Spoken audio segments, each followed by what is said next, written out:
What is up, everybody, and welcome back to another episode of Flicking with Skip.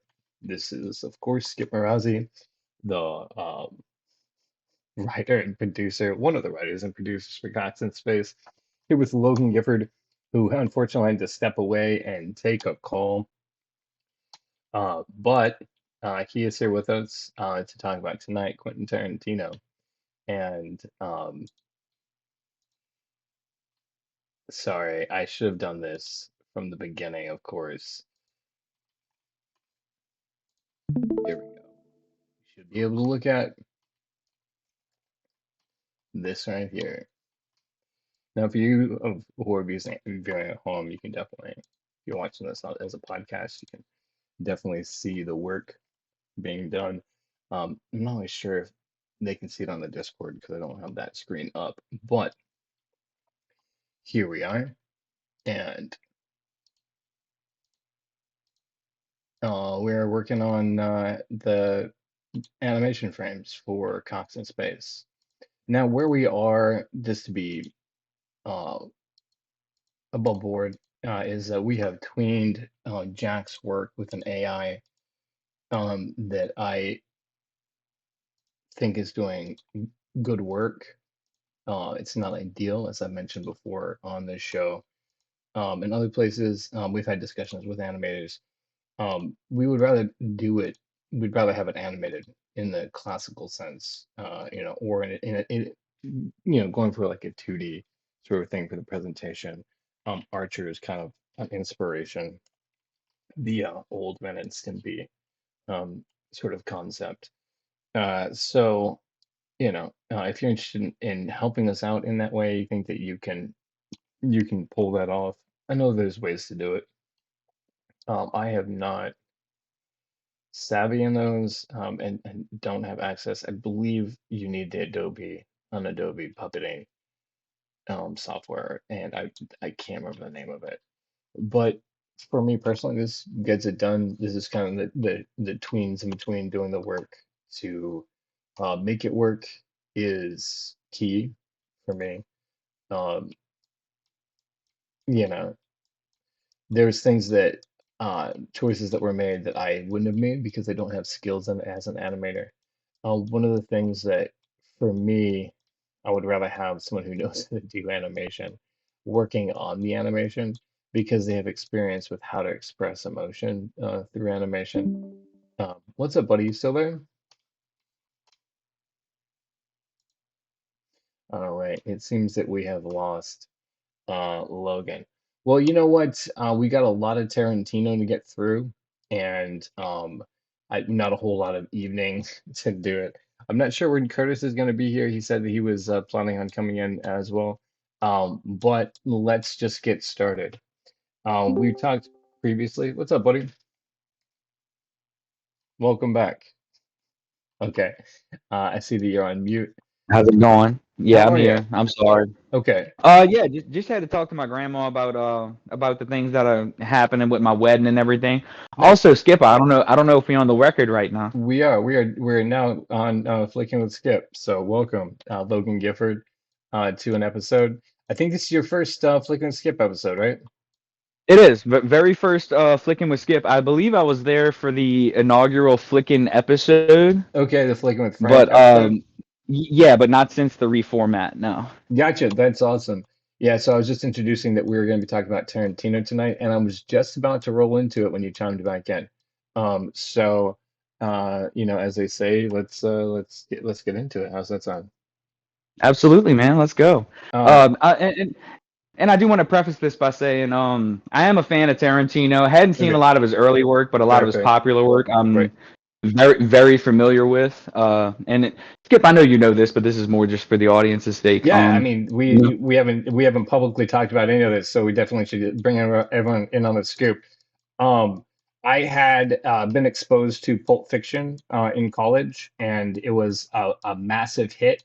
But I kind of panned Tarantino because I thought what he was doing in Pulp Fiction was kind of gimmicky, and he didn't show off that he had like mastery of the story because there's a sub story that resolves itself in a super weird and not satisfying way. And so while I love Kill Bill, I like it's still the later stuff. I was like, I don't know how much he's like how good he is until this last week. So I'm excited to talk about it because I definitely like jumped into like all the films and looked into who he was. Um, Yeah. so yeah, it kind of like changed my perspective. So And I'm I glad had that we're here together, being fans of Tarantino. and, well, no, and I think I remember this is one of the things that I had mentioned to you because you told me like, like when we had met, you were like, yeah, I'm kind of like a film nerd, like movie guy. I just talk about it a lot because I obsess about it. It's like not far And from my thoughts to be thinking about and I films. and I think I had mentioned to you like, oh yeah, do you like Quentin Tarantino? Mm. And then one of And the I was first things you had conflicted. mentioned to me was you were like, yeah, Pulp Fiction isn't that great of a movie, and I'm pretty sure like the following comment from you was like, but also but also too like after having been exposed to some more of Tarantino's later work, um I will say that he's it's been cool to see him develop through the course of his work, and that's something that we'll actually be 100%. doing today. Yeah, and I want to talk about that because we're going to go chronological because we kind of talked about that pre-show.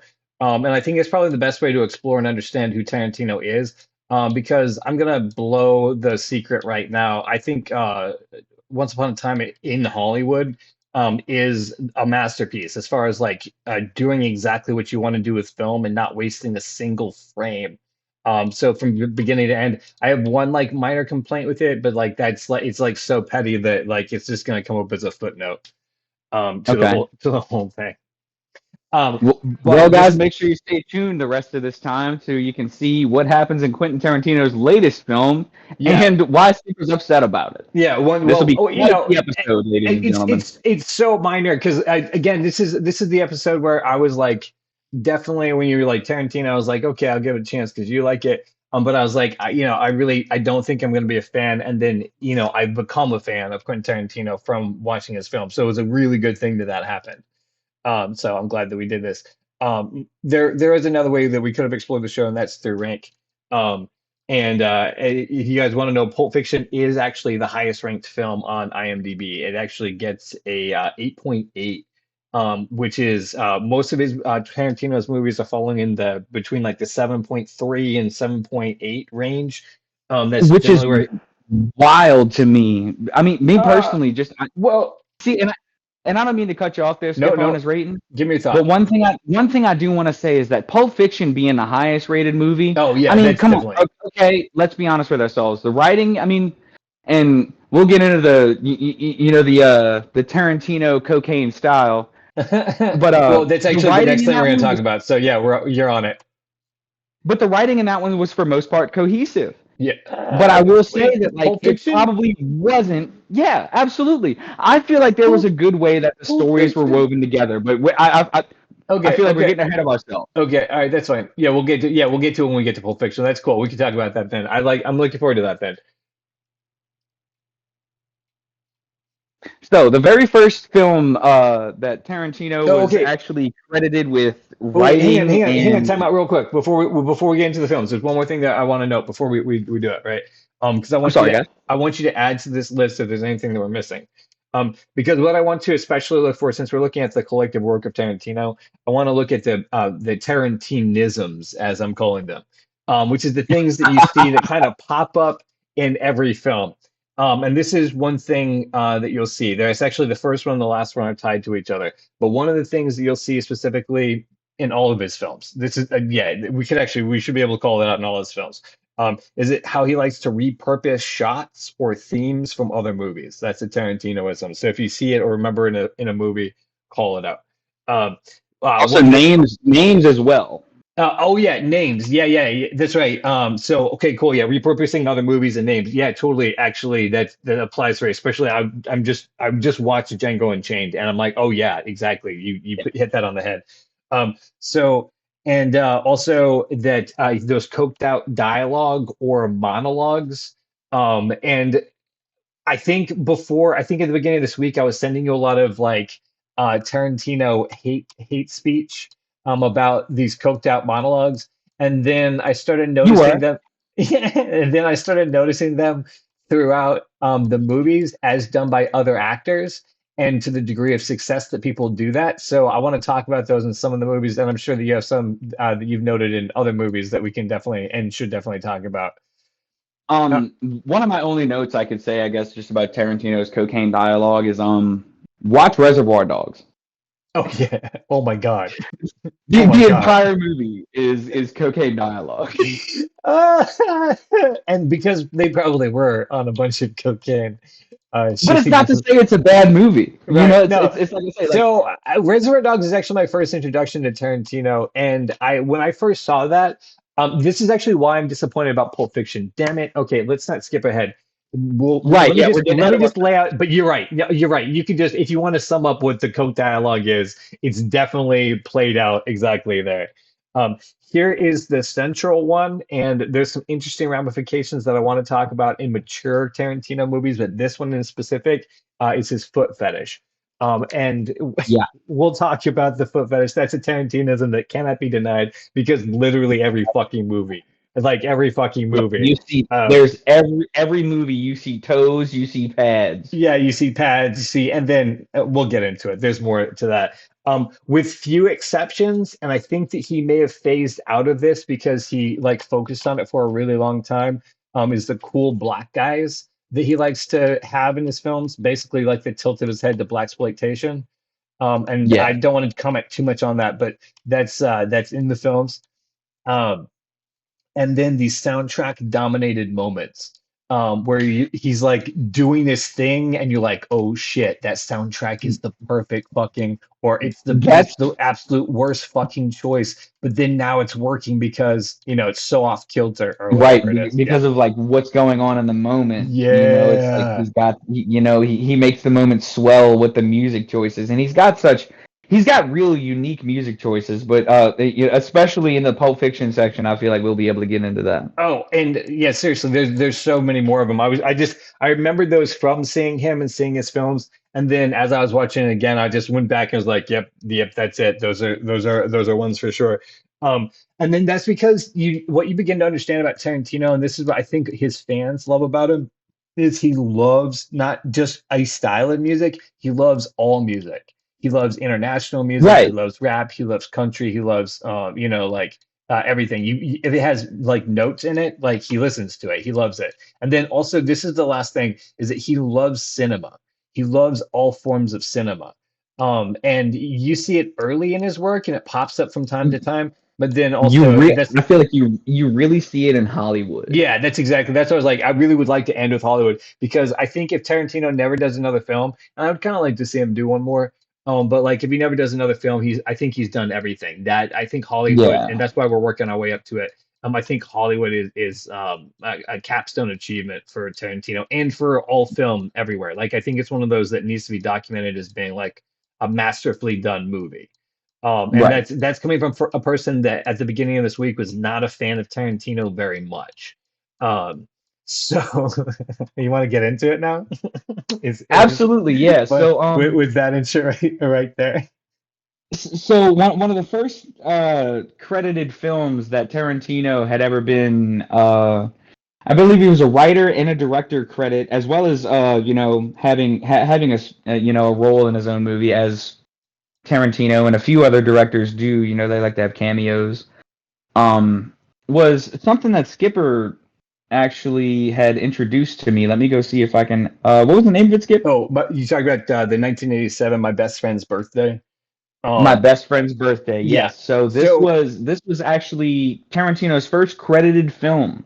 yeah, and it looks like Um, maybe it's a student film, because it looks like it's filmed like in like a dorm or something. I don't want to spend a whole lot of time with this movie because so I have a habit that I get really like I spend a lot of time watching movies. Like Tarantino's movies took like 8 hours to get through a piece, and they're 3 hours because of how much I want to like stop and like comment on it. But one of the right. Like things make that the notes. reason, yeah, just the notes, just to like think thoughts, because especially in a Tarantino movie, he doesn't waste any time, so things move very quickly. So you need to be watching what's happening in order to keep up with the plot. Um, and that's good. His ADD is to our benefit.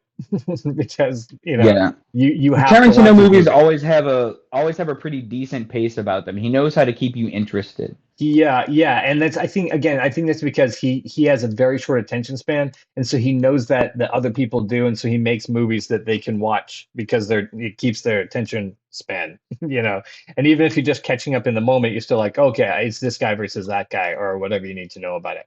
But one of the This things that concept will be fun to talk about when we get to the Hateful Eight. oh my God, okay.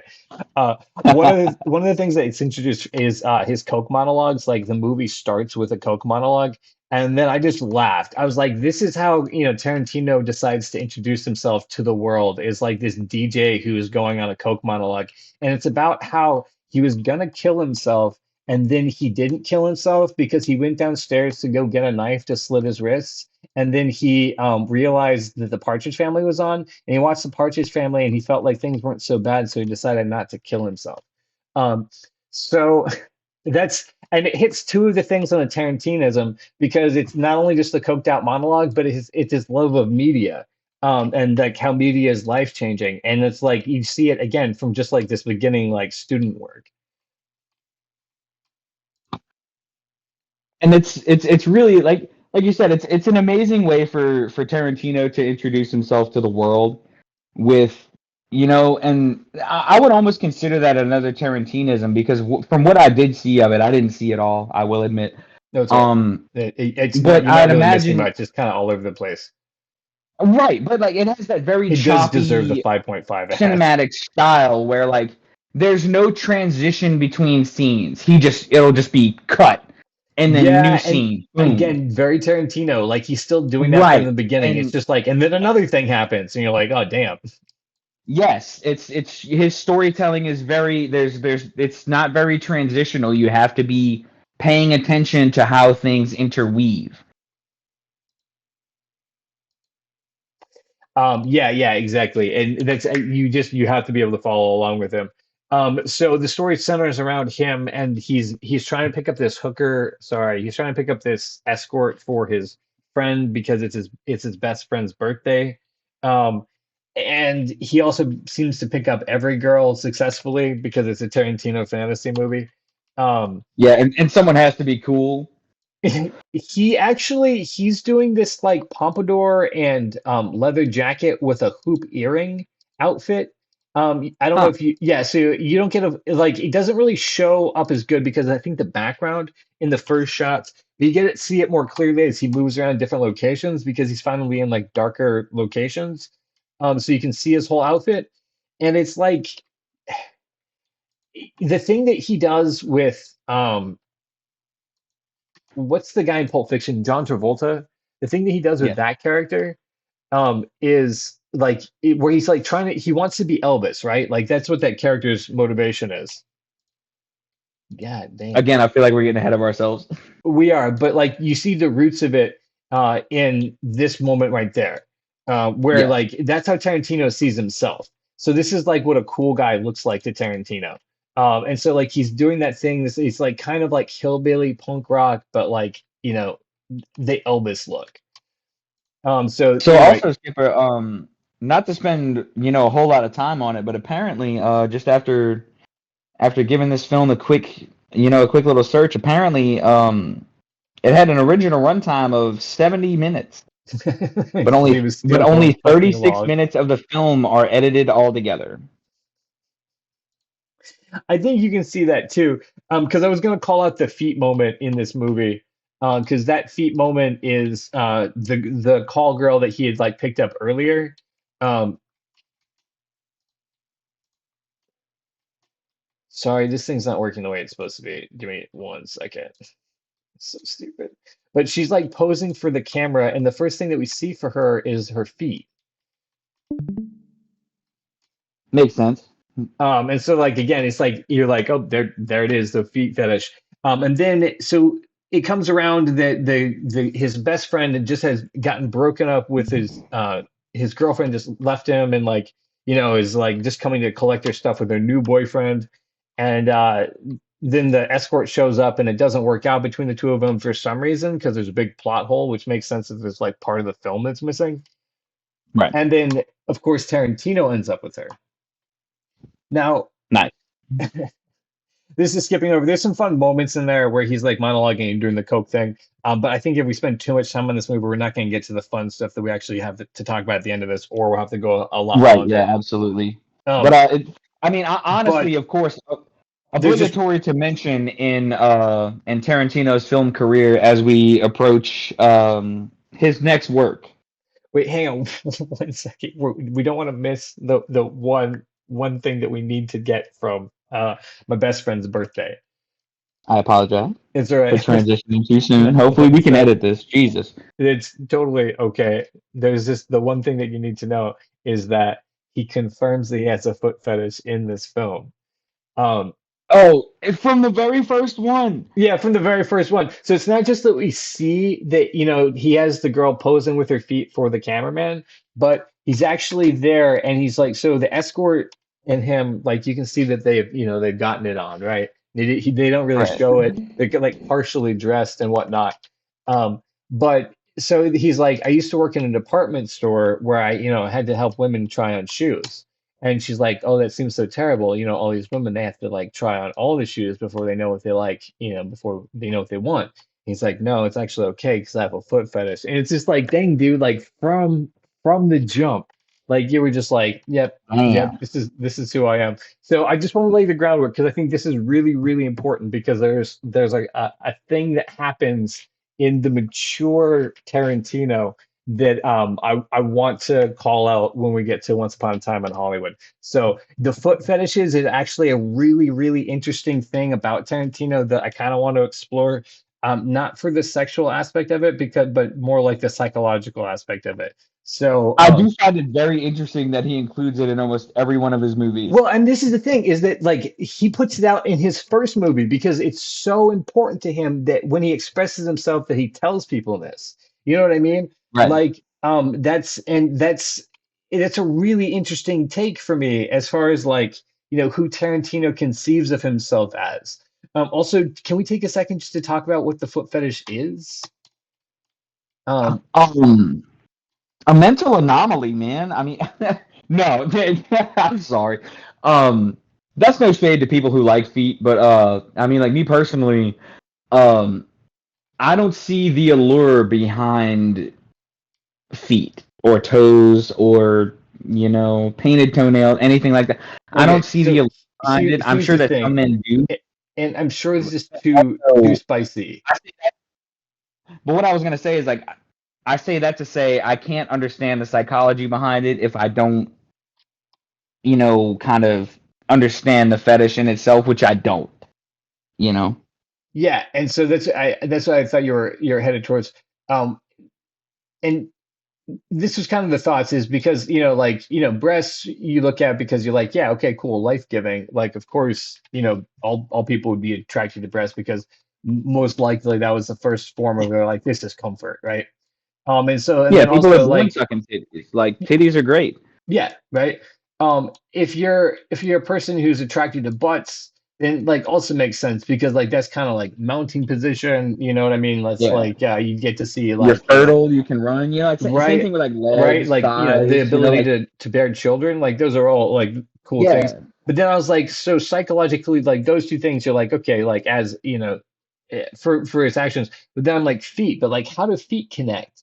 Like is it Right. like they like because of the standing, like the firmness of like being upright, or like Is it because it's like a hand? is it yeah, exactly. So and I haven't been able to unravel that. I'm hoping that I kind of unleash the comments so that people will enlighten me. And then also I'm a little worried that they might enlighten me in the comments about like why. But I am Yeah. super I mean, curious. honestly, me personally, I'm keep it unfiltered, baby. I give us all the attention. I want to know why you guys are attracted to feet. Let me Yeah, know. I just and let me like and this definitely is no not coming from judgment. a I'm just derogatory so place. Just let me know like what makes a foot now attractive because if me you're personally, here. Yeah, I here's the can't see comment. it. If you're gonna comment because they're sexy feet, like that's not what I'm asking for. You can do that, I guess, if you want. I don't know why. I mean, whatever. But like definitely like you know what I mean. Like in the same way that we were just thinking about it, as in there seems to be some reason for people to be attracted to female body parts, and it's because they have reasons that they use those body parts. But as far as like the what the use of the foot is, I can't understand the sexual attraction in the use of the foot. Anyway, so we're gonna unpack that, hopefully continuing to into this episode of Tarantino, which is, as you're excited to go on to, Reservoir Dogs, which gets Reservoir Dogs. one of the highest scores, 1992, and gets an 8.3. Um, And man, so what an all-star cast! right, Like they had run it down. they had a lot of really good people in Reservoir Dogs. Man, Tim Roth, Oh yeah, Steve Buscemi, man, Steve yep. Buscemi before his teeth got fucked. I think they might have given him false teeth for that movie actually.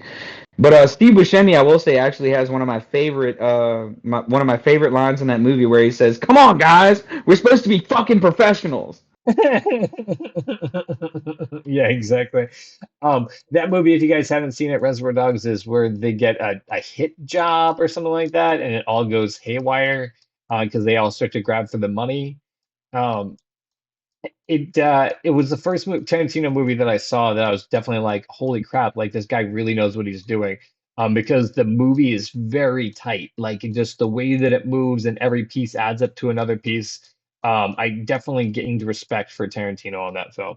This is also his first breakout film. This is where he gets his attention. It definitely wasn't from My Best Friend's Birthday. So if you guys have an early failure and you think it's going to ruin your reputation for life, no, from Tarantino. Yeah, Yeah, no, trust me, maybe you have a you Reservoir guys Dogs aren't coming.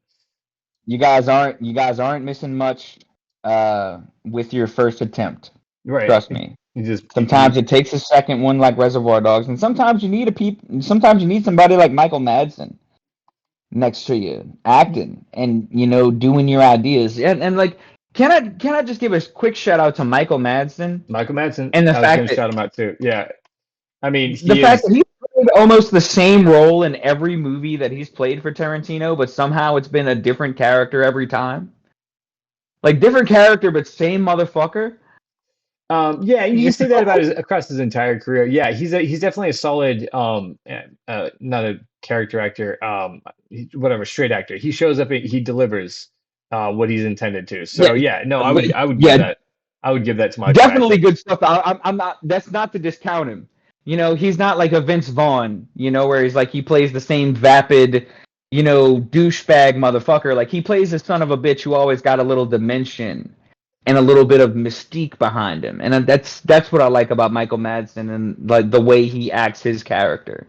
You Yeah, know? I will shout that out, and then also I want to recognize, because we're going to recognize how powerful a character actor Leonardo DiCaprio is, and how Quentin Tarantino has just been pitching him interesting projects to work on. Yeah, so I think it's just really interesting that with Tarantino that you just see like this series of guys that like working with him over and over again. I think that says something about his character, like who he is as a Oh, director. Like he's a weird little guy, and we can agree that he has a foot fetish, and there's some other weird things right. about him. Like he's, like he likes film and like in a nerdy sort of way, and like kind of lurches around and stuff. But people like working with him and like continuing working with him. Leonardo DiCaprio being one of them, Michael Madsen for a really long time.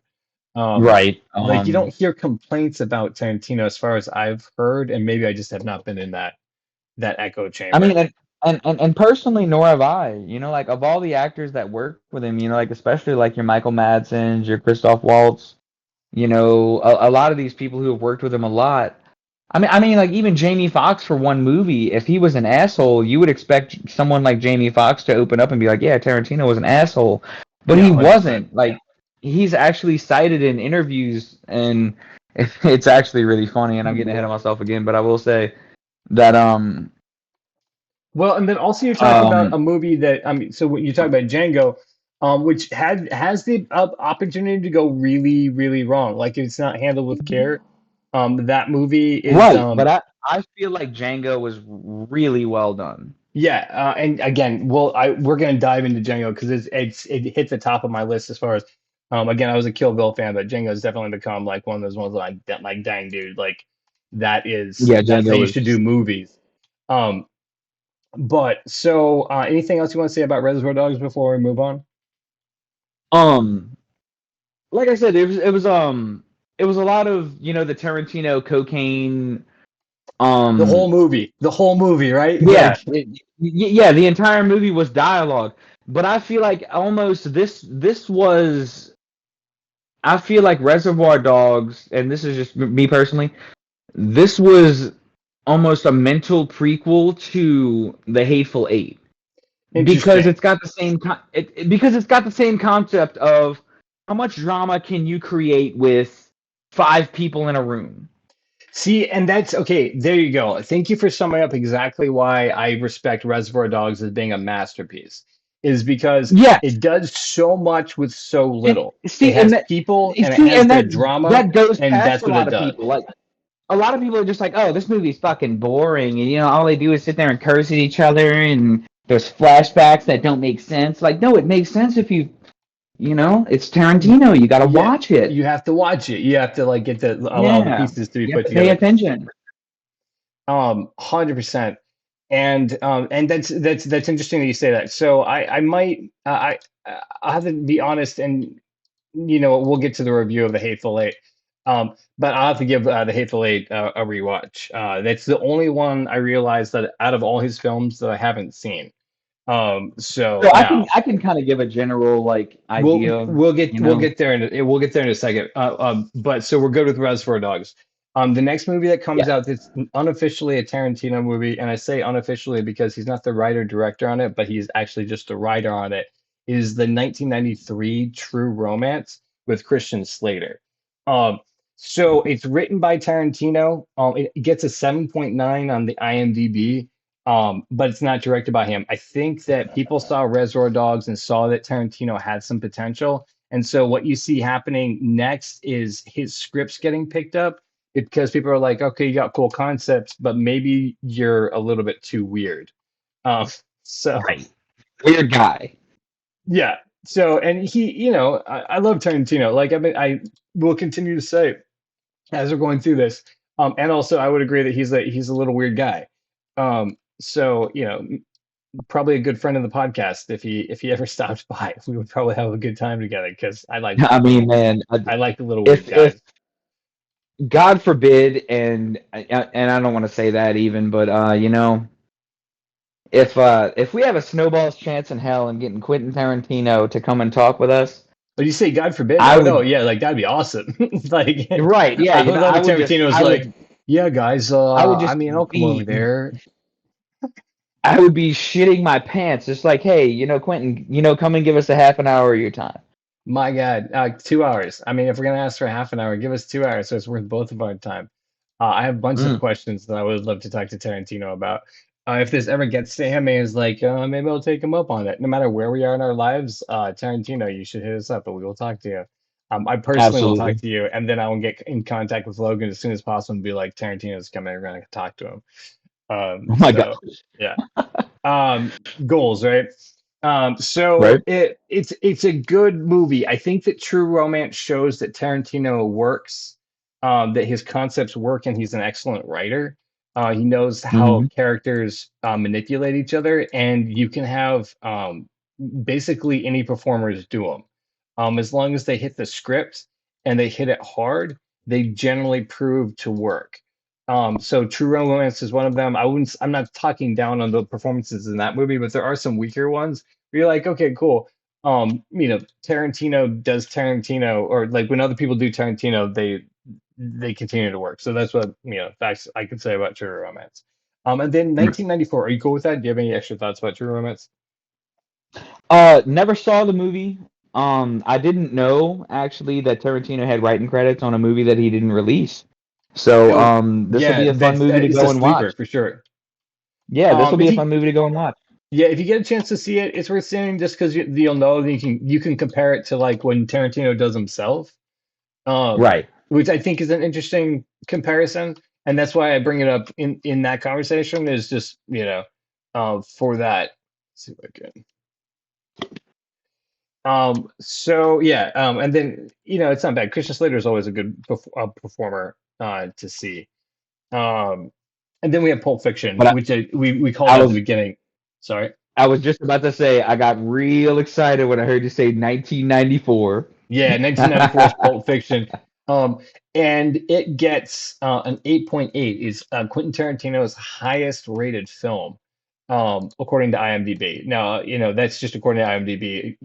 Other people have different metrics. That works for me because I think it's like the most people, like general population, who votes on films. So you're getting like the Yeah. most general appeal, and not like some places have like film nerds who have a different opinion about how Yeah. what films should be. Dickheads, auteurs. Well, I'm not saying that they are or they aren't right, because sometimes they make really great arguments that are correct technically, but it doesn't necessarily resonate with an audience. And that's a big distinction, in my opinion, as an entertainer. What I'd rather see is what people think of who are the general population, because those are the ones who are generally going to be spending money to see things. Um, Right. we haven't gone over Michael Bay yet, but at one point I really want to, because I want to talk about how Michael Bay recognizes what the general person wants and gives it to them, and that's a great business move. And we could go Yeah. through all of his films and talk about all of his movies, and in my opinion, that's what makes Michael Bay a great filmmaker. Seeing and now that I think about it, I've seen quite a few Michael Bay films. Yeah, no, actually, I fell in love with a couple of movies that, well, I found out were Michael Bay, and I was like, God damn, dude, you really, hmm, you know what I Yeah. wanted to see, and then you delivered. And that's when I was like, took a more critical eye at my like disrespect for him as like a commercial artist. Which, apologies to Michael Bay, not that my opinion had probably ever reached his ears, but I didn't recognize his actual talent. Which, at Right. one point on a podcast, I think we will dive into a Michael Bay series or episode. Anyway, Absolutely. Pulp Fiction. Why But do you like Pulp Fiction? well, I was actually gonna try to get the conversation back on track by saying Pulp Fiction has been universally panned by a lot of the women I've been with in my life by Mm, saying what's going on? Why yeah, why isn't it sequential? Like, yeah, come on, you got to realize, you got to understand that he's telling a story that everyone has everything to do with each other. Like, if this didn't happen, that wouldn't have happened. You know what I yeah, mean? yeah. And as far as like a And that's very also that's also why I want to bring up the Bruce Willis side story. okay, Because I remember you remember saying I remember reading the prompts that you had for this okay, episode, and cool, I'm cool. sorry if Yes, you're that talking about the notes. Okay, cool. Yeah, and so I'm, those I'm notes sorry if are. this ruins the illusion for any of the audience, but we do make notes before we do Oh this no, okay, thing. let's talk about this real quick before before you get that. I know you saw an early version of the notes. So the current version of the notes that we're working with tonight are 30 pages. That's why I know that we need to like hustle through some of these movies, because I have I'm 30 sorry. pages of content. No, no, no, no, no. This is good. Pulp Fiction is one of those. We might go into extended, or we might go part two, and maybe cover part of it next week. I don't know if we can't get through all of Tarantino, if that's cool with you. Um, That's fine. because then we have some other, I mean, because we might end with Kill Bill tonight, um, and move into the final end of Tarantino's mature career as the second part next Friday. Yeah. But that way we don't have to rush through some of the stuff that we really do want to talk about, like Pulp Fiction, because we do need to talk about this. Here's the note that I wrote, and I think that you read, was that the Bruce Willis subplot feels so unnecessary. And No. this is the thought that I did as a follow up to that, is I think that Tarantino would have either cut it as a more mature writer, or he would have written more so that it was more connected. And I think that that's ultimately what I want from Tarantino, seeing more of his movies. Is that I feel Hmm. like we got cheated out of that subplot more than it's unnecessary. I definitely think there's, because you do, like, you're There, right. It's Bruce Willis that, spoilers, throws the fight, and that's why he has to be on the run from the boyfriend of Uma Thurman. but no, no, not even that. Think about it.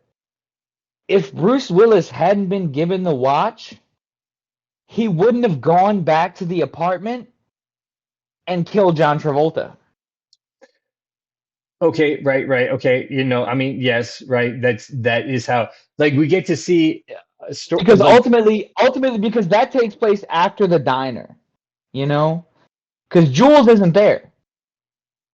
Did you notice that? Jules is not in that scene. Jules is gone because Jules has his awakening in the diner, and he's like, "Nah, man, I'm done with this shit." and that's why he can So the get killed only, by so Bruce Willis. the only person that's there for Bruce Willis to kill is John Travolta, thus ending his story. I need to give it a rewatch. I will give you honestly that.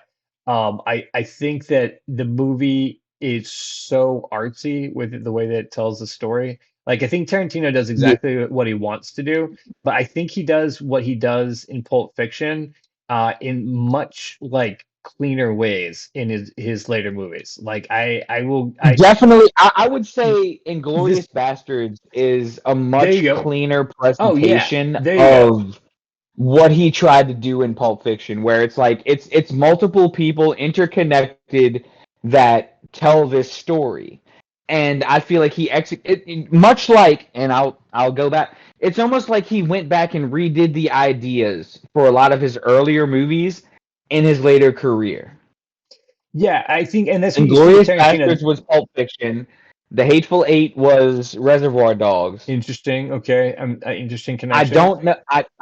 I'm not sure if we've seen the Pulp Fiction yet. It might have been honestly Hollywood, but I Yeah, I don't think it is know. Once Upon a Time in Hollywood. I think because he's got Margot Robbie, who is his Uma Thurman, and See, and he, he's got a bunch of A-list actors in that one. Is what I was gonna say. Not to well, yeah, because and so honestly, like, and I feel like we've almost committed to an after hours or a part two on this one.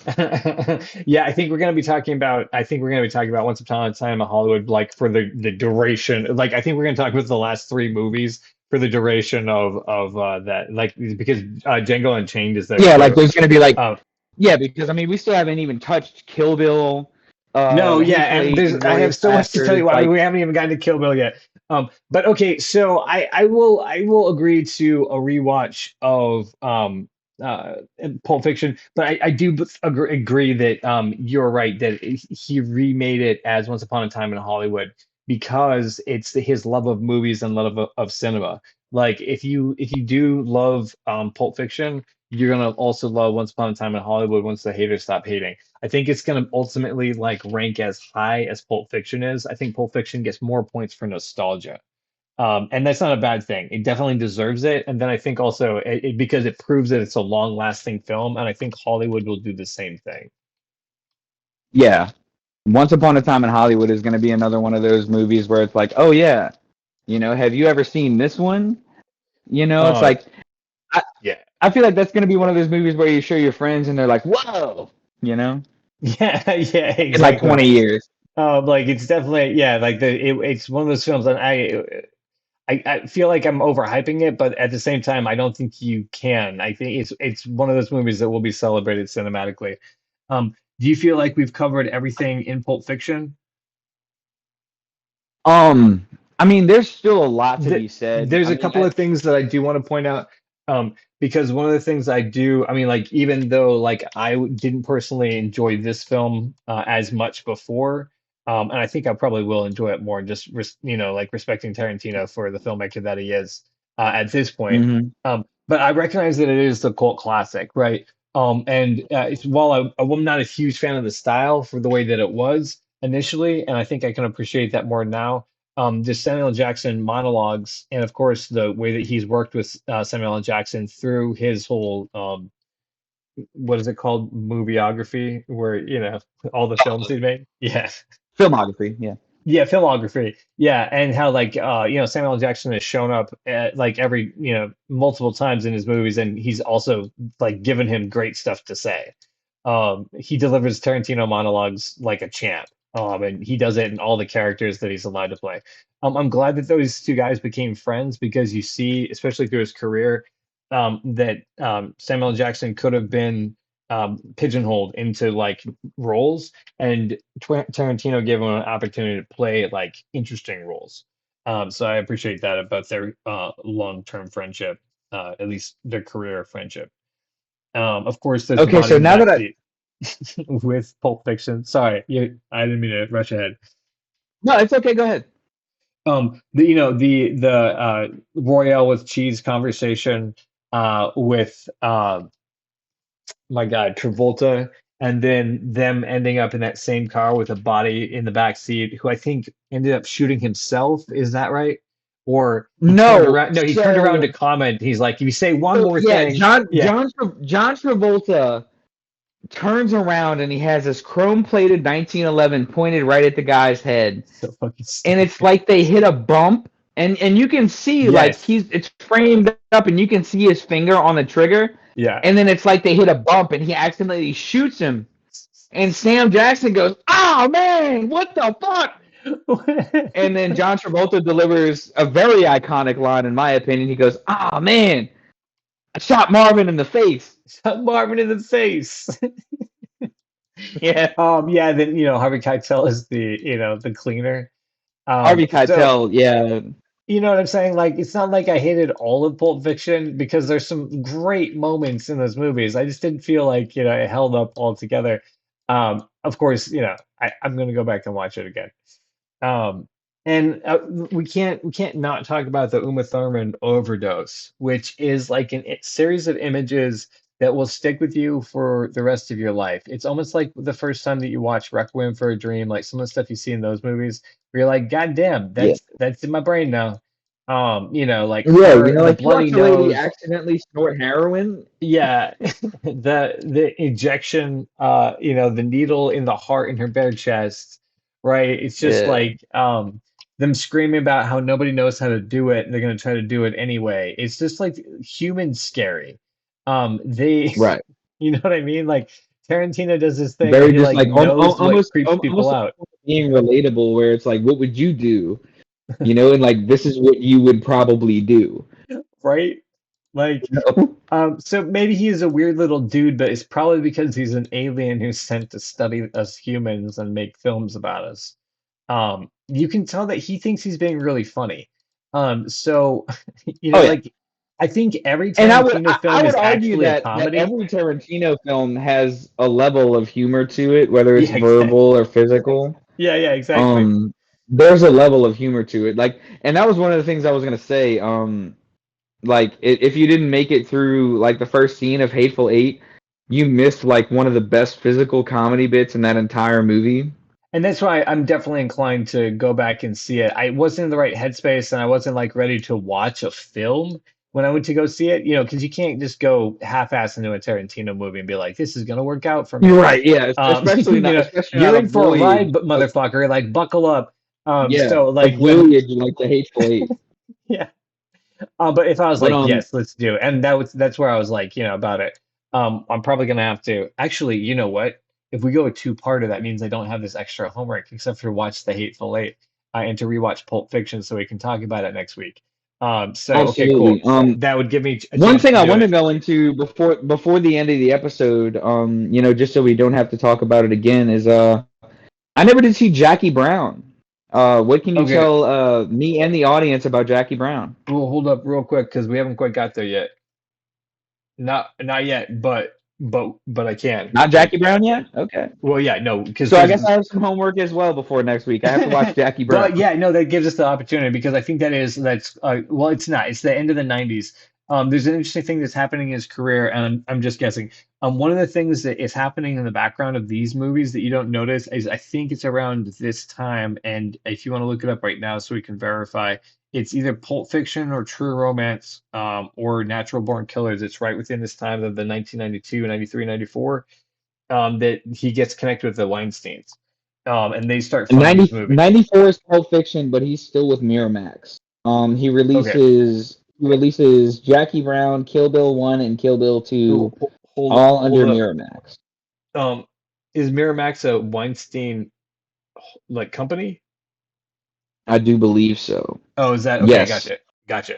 Um, Harvey and Bob Weinstein in 1979. yeah, okay. So he is connected with them. So and that's when you see Pulp Fiction. We're go to Pulp Fiction, right? Ready to roll forward.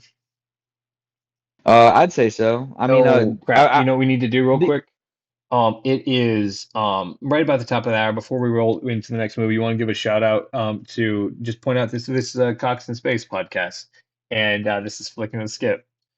Here with Logan so Guthrie. guys, absolutely, yes, it is, and I know that Skipper is one of the favorite, or I'm one of Skipper's favorite guest voices to have on the show. Oh, hell yes. Um, Thank you for calling that out. You are. And I'm glad that you're I, here so we can and, make and this. and I mean I know it, and I don't want to toot my own horn about it, but But glad to be here. This is a Cox and Space podcast.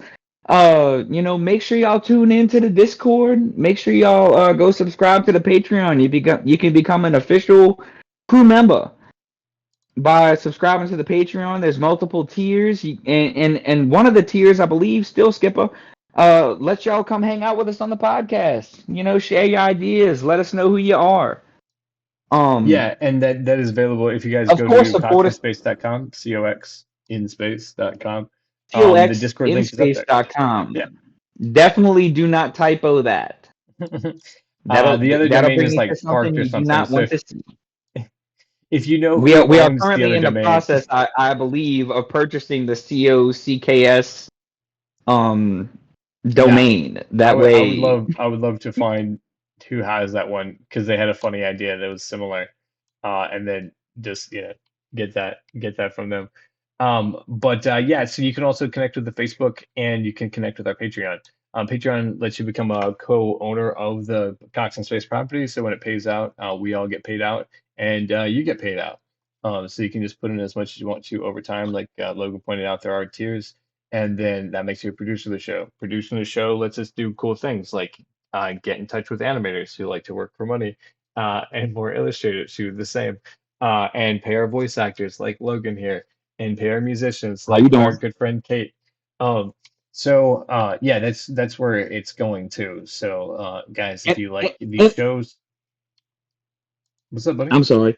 You're good. I was just gonna say, I will say too, I'm a voice actor and I'm a producer of the show. Yeah, You facts. know, it definitely pays to to come in and help us out to get in touch with more talented voice actors. 100%.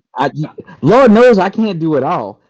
I mean, we will try in the face of it. And Logan's also not pointing out that he's a writer, and we're actually going to be collaborating with him in the next week or so.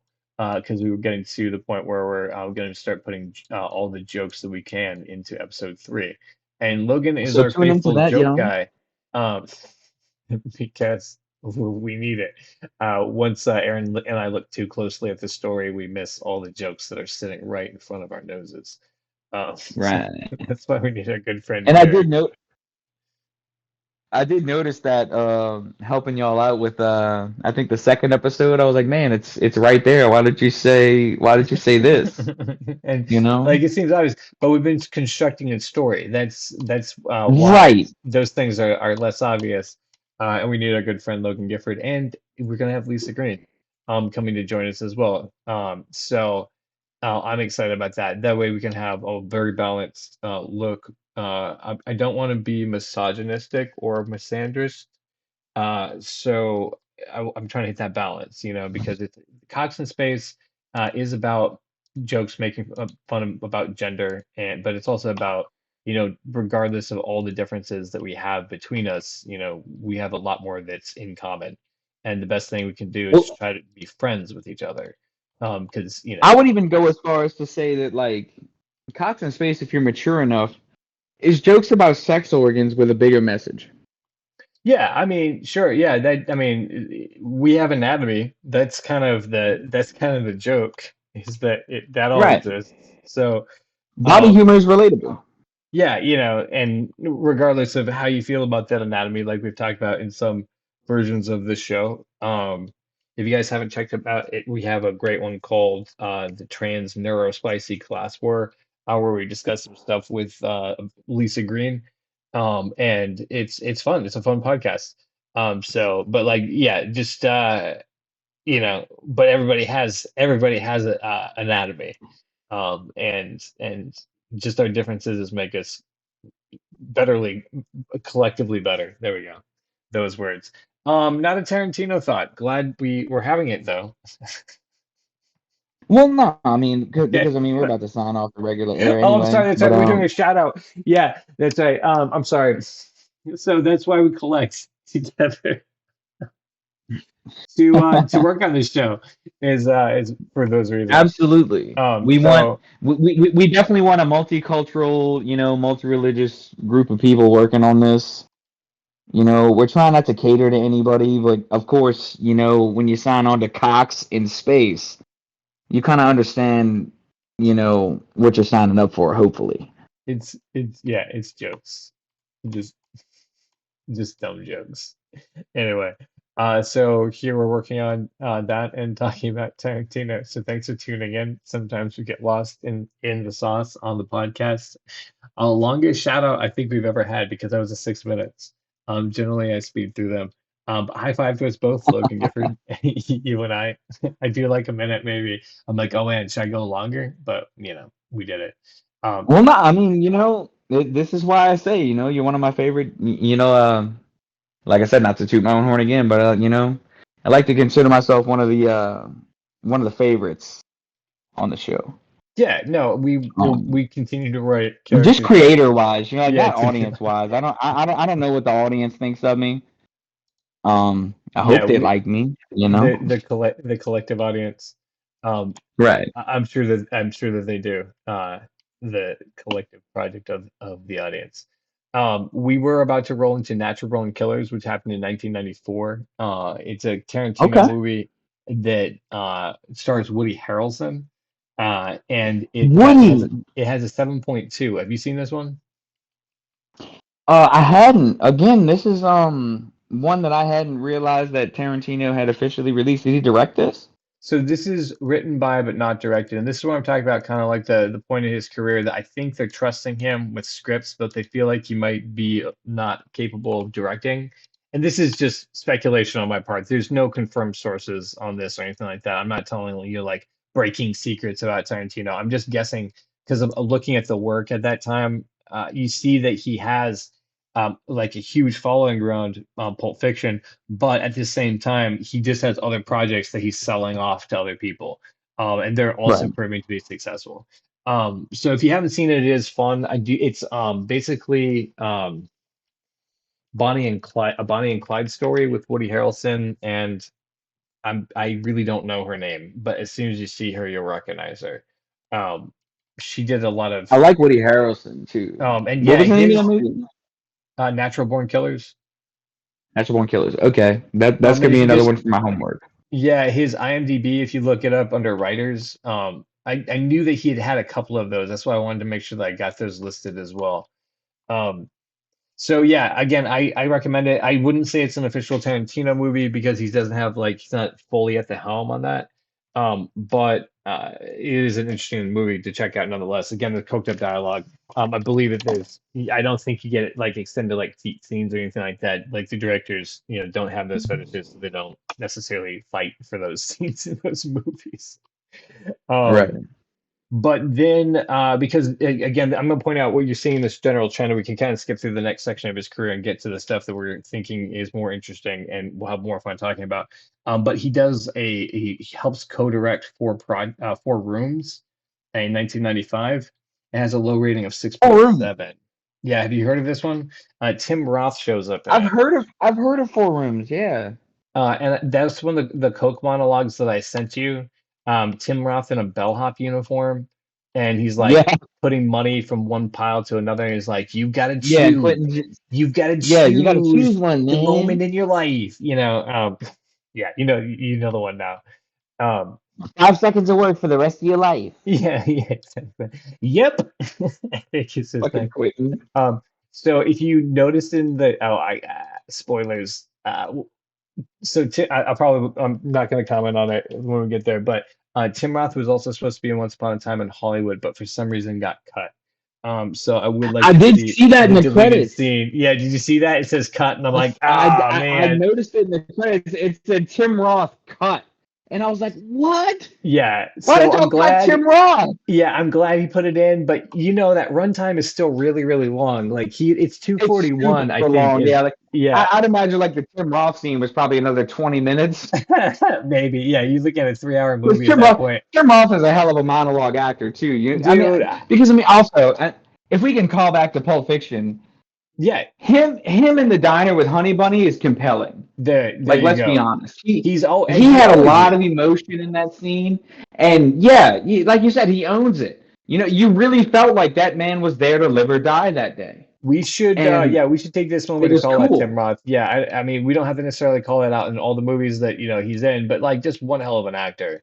We might Yeah. want to do a look at Tim Roth in the future and just like to call out how good of an actor he is, because much appreciation for that guy. Yeah, because it's Uh, not like he's only done Tarantino films. I've seen him no, in other yeah, no, things. everything he's done. Like he Yeah. shows up, he does the work, you believe him. And that's Also, can I know the? I'm sorry. Can I know the? God damn, if I can get this sentence out of my skull, can I do another quick actor shout out to Mr. Alan Tudyk? yeah. Oh shit. Where in Shout out to Tarantino Alan fucking Tudyk. is He doesn't have anything to do with Tarantino, but shout out to Alan Tudyk. okay? I like that guy. What I hear you saying is maybe we want to look at the work of Alan Tudyk because that would also be an interesting flick and a skip. So guys, comment below if you think an Alan Tudyk would be the better one or a Tim Roth one would be a better one, and which one we should do first. So comment below. Or directly connect with us through coxspace.com. Yeah, we'll look at one of those two. I have a bunch of ideas brewing because I just love to nerd out about movies. So that's why we keep doing this. So yeah, Four Rooms is one that's like a collaborative project, and they're just you look at these four hotel rooms and the chaos that's happening inside them. It's not particularly notable in my opinion. It's a little zany, fun project, but yeah, that's all you can really say about it. Tarantino was part of Yeah. it, and some other notable people. It feels like those quarantine projects that people did, where they just had a lot of time on their hands for some reason. That's what this Yeah. movie feels like. So if you feel like watching one of those that Tarantino's a part of, that's what's happening. That's Um, pretty fun. but let's roll into 1996, which has From Dusk Till Dawn. It's 7.2 on IMDb, so it's one of the ones. It's tied with The Natural Born Killers. Um, so it's interesting that movies directed by other people, they still rank really well for their storytelling. But some of his other movies that he does, especially in his later career, rank a lot higher, with the exception of Pulp Fiction, which is that has that following behind it. Wasn't this Uh, one that he did with Robert Rodriguez? he may have been working on the project. Obviously, he's involved with the project because he in this movie licks what's her name's feet. So God damn it! I was hoping I could mention that first because I was gonna do it with the foot fetish thing. But you know what? I'll just go ahead and do the bit. So do the I bit. personally feel like because Quentin Tarantino had writing credits in From Dusk Till Dawn, that Hmm. he wrote that scene in himself. Oh, Selma Where Hayek. Yeah, Selma Hayek. Then this is 1996 Selma Hayek. Selma Hayek. Yeah. Yeah, yeah. I mean, chat. Look up Well, I Selma mean, do you want Hayek. to look it up real quick because I'm thinking he's probably a producer on that movie, even if he's not the director, which means Okay, he has some I pull can do that. over what's happening. But yeah, no, he definitely it's something that he wanted to do and he got to do, and in the Weinstein heyday, he got to do on film, which okay, so So let it me was it was it was directed by Robert Rodriguez, okay, written by Quentin Tarantino, from a concept by Robert Kurtzman. interesting. Okay, Robert Kurtzman. Does it say who produced it? Um, Gianni Nunari and Mier Tepper. Interesting. So my theory that Tarantino had the producer. Gotcha. So he just talked to his friend and was like, "Hey, can I lick your feet?" And he was like, "Yeah, I guess you can lick your feet." So good on Yeah. you. Um, But yeah. So again, but so like I just want to anyway, I the was just gonna comment is make the like bit. just the abuse of power from Tarantino. I don't think that we should be celebrating that because that's a workplace and he licked someone's feet intentionally in a workplace because he got sexual gratification from that, and that's not okay, especially since he's still working for Miramax, like he's part of the Weinstein thing. And like he's distanced himself from it now, but like also at the same time, he was kind of taking advantage of being creepy. Okay, just And like no, as and much I'm as we not. love Tarantino. And I'm not praising it. I'm just saying it's really funny that he did it. Well, that's the I'm saying like so funny as in haha what a weirdo, and then also like not funny like go ahead and do that to somebody else, because I think that's a very fine line that we need to point out, uh, Right? because Yeah. while it's not It's a funny because traditional it's like, form of haha, sexual it's Quentin. assault, Right. Like it it's is. funny because it's like, haha, it's Quentin, but like also like weird of you to do that, Yeah, like at that this moment in time in your career. yeah, yeah. So he definitely, yeah, like he's using his power to do the things. And you could say it's mostly harmless, but it's using another person against their will for your gratification. And that Right. just has to be recognized as like what assault is. Um, so because they have to comply to not be assaulted Right. in case, what people are wanting. Because I guess this is a thing, and this is what's weird to me, is that consent has to be like talked about, like what it actually is. So since we're here at this point, I think we should at least mention it. Maybe I she mean, was true. consenting in the workplace and she just knew he was a weirdo. And she was okay with that. I don't know what happened. I've never heard Salma Hayek's side of the story on that one. Nor have I. But like I said, it's just more like haha situation funny than Oh my God, the praising Woodford Quentin for Downer. like doing something Fun. creepy in the workplace. Right, right. Um, I like I said, do want to draw that line where it's like if that shit happened in like The Office or something, haha, that's guy who guy who notoriously likes feet, manufactures a situation where he has to drink tequila off a chick's feet. Pretty funny. But then when you put that into like an actual workplace, it's Logan, that's like the it perfect doesn't distinction. Thank you for pointing that out. Yeah, not a good look. exactly. Like as a scenario that exists like outside of reality, you could laugh your Right. ass off at that. That's That's funny as right, like shit. absolutely, that's hilarious. But then you realize, like, oh, this was a real thing that happened, This and is you're an like, oh actual thing fuck, that Tarantino fucking did. right, you know. So, Yeah, so okay. again, my apologies for laughing at perceived No, sexual and assault. see, and that's the thing that's about comedy is that like things are funny because they break the rules, right? They're taboos, and they let us Right, look at the things right. that make us uncomfortable, and that's what makes us laugh. And so like it's not wrong to do that. And then also at the same time, you're pointing out the thing that is the distinction that I was also trying to point out is like it's funny to laugh at like these absurdities that exist in life, and then also you need to recognize that like he violated her personal space by licking her feet, drinking the Right. tequila off her feet because he wanted to. Again, the abstract is hilarious, and then I don't know, man, that guy.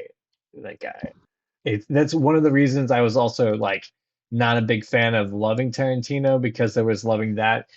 We are going to unfortunately get to it in the part two, but I'll just say that there is a big payoff in part two for this, which is why I'm excited to get through it, get to it, because we have about 45 minutes left in the show, and we still haven't tackled Kill Bill Volume One and Two, and I think that we should crown at Kill Bill Volume One and Two, not only because it's my like nostalgia favorite, but because there's a lot of stuff to talk about in it that I think you'll be excited about. So you're saying that Anyway, we should cut this episode short and sake of a part two? no, I'm saying that we have to get through the settling of From Dusk Till Dawn. We still have to get through Jackie Brown, and then we have to tackle Kill Bill. And I think that I have a content for about an hour of content, and we only have 45 minutes left to do this show. Um, so we're I gonna get mean, a if you full. want to, we could just go after hours. Just put the extra clip on Patreon. We could. Also, I think that we have more than enough content, and I think another week would be fantastic to do it. To look at Hell some yeah, of the okay. ones, like I can get a chance to look at The Hateful Eight in the next week, and then rewatch Pulp Right. Fiction. That's what I would really like to do, especially as we look at the last part of his career, because I think it's going to give me a more complete look at the final films, Django Unchained, Once Upon a Time in Hollywood, um, I'm sorry, Inglorious Bastards, of course. They just, Yeah. these movies that like they have their roots in these older movies, where he came from. That's why I Exactly. thought like My Best Friend's Birthday was even really important to look at because you see where Tarantino's coming from, so that when you see Once Upon a Time in Hollywood, like you see what he bloomed into, and it's a very this is why like with Tarantino's warts, and we're probably going to settle in Tarantino's warts because we're going to end in the early 2000s. But like even with his warts, like I think that he became a beautiful human being, and he's using art for the right reason. And it's like, Absolutely. and so like I didn't think I was gonna say that about Tarantino. That's why I'm like, guys, tune in next week for part two. Because even if you're like mad about Tarantino at the point that, I was mad about Tarantino, even though I respect him for, some of the work that he's done, Reservoir Dogs and then Kill Bill, that like you need to see the end of his career to really understand who Tarantino is. So that's just like whatever you call like teasers for the next episode. And I think that we should have it. So Absolutely. um, We will in fact do a part two. Tune in next week for the exploration of Tarantino part two. yeah, because we do have to talk about some of these movies. So what I wanted to do is just sum up real quick from Dusk Till Dawn. So the fun thing about it is that you get to see this thing that Tarantino likes to do, where he's mashing up genres, and he's using them to his own purposes. And so From Dusk Till Dawn is a really fun movie to watch because it's a Western movie about a bank heist, and I think George Clooney is in it. And it's silly, and then all of a sudden it becomes a vampire movie when they get out into the West, in this deserted town. And so like it's you get to see what a Tarantino movie looks like without Tarantino like doing it. So it doesn't hit exactly the same way that it should. Like it feels like a little bit like a made for TV movie.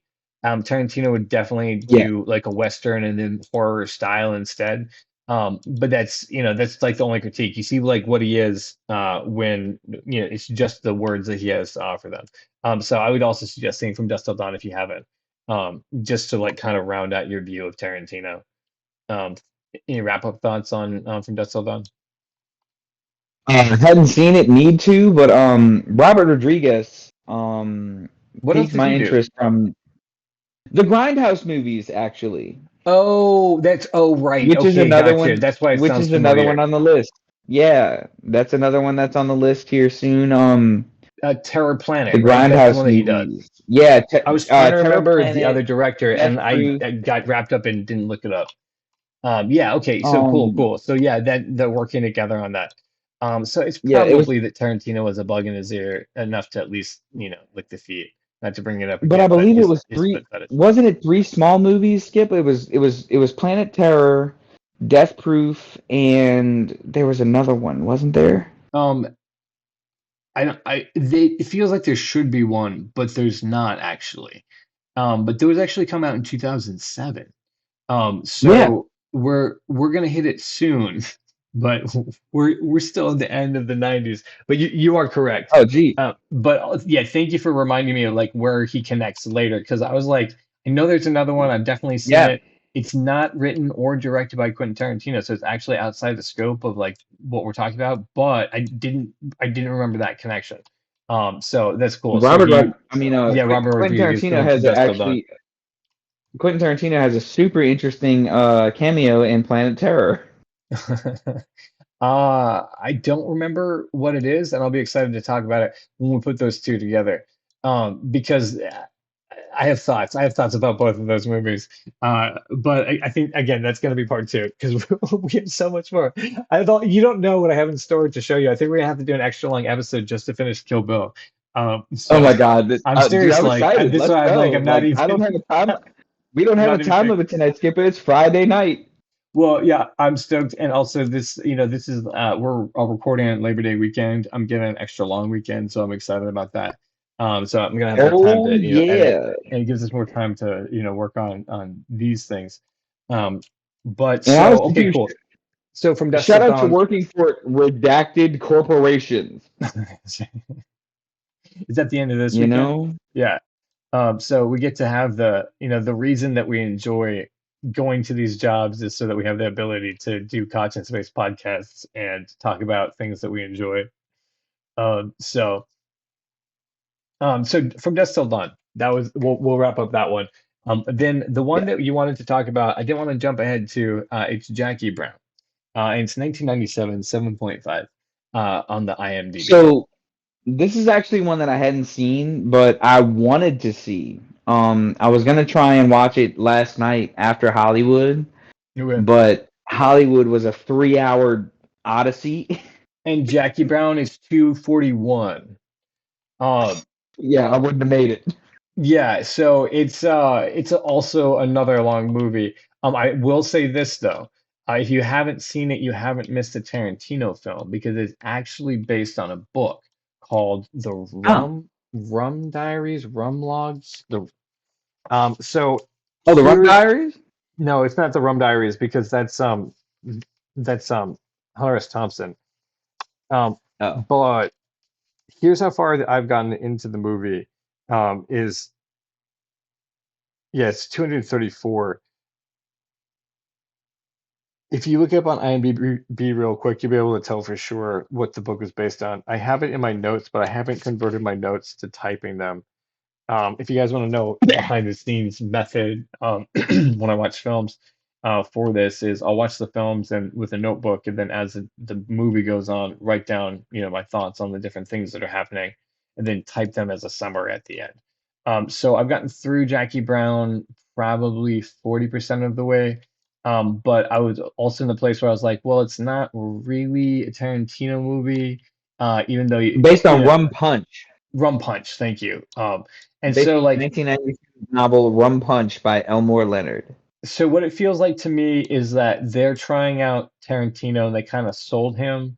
They're like, well, we already have a successful book.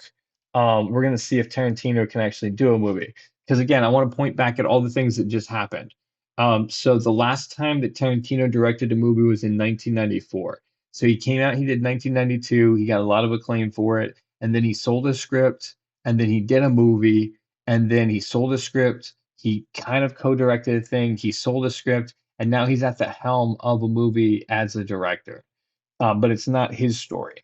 It's somebody else's story. So I think they're testing him out. I think they're seeing if he's capable of doing the thing that they need him to do. And so this is for me like it's more like the first Sam Raimi Spider-Man. Uh, Yeah, or the first Christopher Nolan Batman. In both of those films, it feels like the parent company is trying them out to see if the director can do a good job, and they're tightly under control. But in the second movie, they seem to get more freedom because they prove that they can do it. And then they kind of do the thing that they want to do, and that's what makes the second one like great, in my opinion. will not Just the come back. fact that, yeah. I, I I I didn't hear a lot of what you said because there was a lot of lag. Can you come back? God damn. No. So I think that sometimes when directors are being controlled by their parent studio, they don't get to do their best work because they're Yeah. just trying to prove that they can do it. Like when you have someone looking over your shoulder at work, you're just trying to make sure that you don't mess up and you don't actually do the cool things you normally do when you're relaxing. You just do the minimum, and you're just like, okay, job's done. Here you go. Get away from my shoulder. Yeah, yeah, in some ways that's like that. Um, And but then also like yeah, you just you always feel like those eyes are on you. So you don't have the I think creativity comes when you relax is the point I was getting to. Um, No, no, absolutely, yeah. and you get to see people's best work. And so I think when Tarantino gets trusted more is when you get to see his best work. So he sold all his scripts, he does Jackie Brown, and because he does his homework and like basically like brown noses to all the people that he's supposed to, we get Kill Bill Volume 1 and 2. Um, so Yeah, this is actually why I think this is a great place to like come to because this is the place in Tarantino's career where he's proven that he can and he gets to be able to take a lot of risks that he shouldn't necessarily be able to take. For one, the budget. The budget of Kill Bill is huge.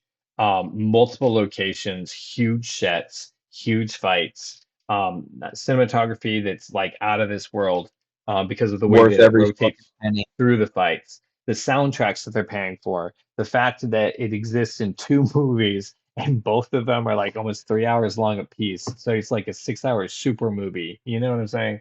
Like, they're paying high paying actors and actresses because they have Daryl Hannah, Uma Thurman, Lucy Liu, um, Michael Madsen, Michael Vivica Madsen. Fox.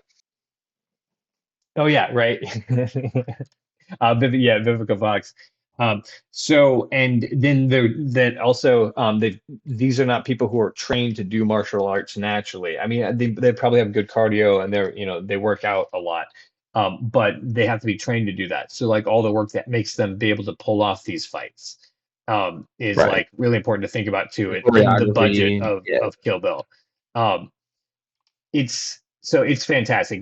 To me when I first saw it, I think I was at the beginning of college at that point. Um, that I saw it and like I was like, damn, dude, like that's peak. Like I don't that's there is some of the best work I've ever seen as far as like a film goes. It's really fun. It tells a story clearly. It does everything that is happening in Pulp Fiction, where there's all these narratives that are coming in from all these different places and all these different styles, like the Lucy Liu anime that happens. Yeah. Um, right? See, and that was I will admit that was one of the best non sequiturs or just like cutaway, things that Tarantino had ever did Yeah, was was Lucy Liu like origin story anime scene. Whoever he got to produce and animate that, they deserved awards. yeah, That damn, like yeah, was seriously, yeah. great. Yeah, and in itself, right? One of the things I noticed, I'm gonna call it out here. It's kind of a non sequitur as well, but one of the things I've noticed about Tarantino's movies is that they're all set up in sequences. Um, Yeah. that sequence alone is just telling her story, and yeah, it's very beautiful. It's poetic. And I think you'll agree that it does what Pulp Fiction was doing, and then does it more and harder. So you get to see like Tarantino really like executing that thing he wanted it to be. Right, where it's like that's another one of Tarantino's films where it's like there's multiple things going on at the same time, both in one and two, Yeah. Also, because you right. You see have Mike be and I'm sorry, I was well, gonna say in one and volume two, one you see Michael Madsen before Beatrix actually encounters him. right? And Like Beatrix you being the see that bride. this guy just like like you see this guy's modern life. Like he used to be in like like an elite assassin, and now he's just working fucking security at a titty bar, and he has shit from the boss because the guy doesn't like his cowboy hat. You know, and then all of a sudden, Beatrix shows up and fucking he shoots her full of rock salt. One of the things that I like about the Kill Bill, the duo, is that he wasn't trying to spread it into a series. It's telling a complete story. But what he's doing is he's leaning into the samurai story in the first one, and he leans into the Western story into the second one. But it's still he shows Right. how those two styles are actually intermarried with each other. Um, and how like like this idea like there one thing he's doing is pointing out I think that like what we think about ourselves isn't so much about like our own like culture or our own like Yeah. there's like a human and like element to us. And that's what Right. Kill Bill points out because that's what I mean by like it's all over. It's all these different spies from all these different places and they have like the same problems. I feel like one of the overarching themes is like revenge is a completely human understanding, because as you watch, she goes through multiple different cultures to find where Bill is, and every person she talks to understands that she wants revenge, and they're like, "Okay, I got you."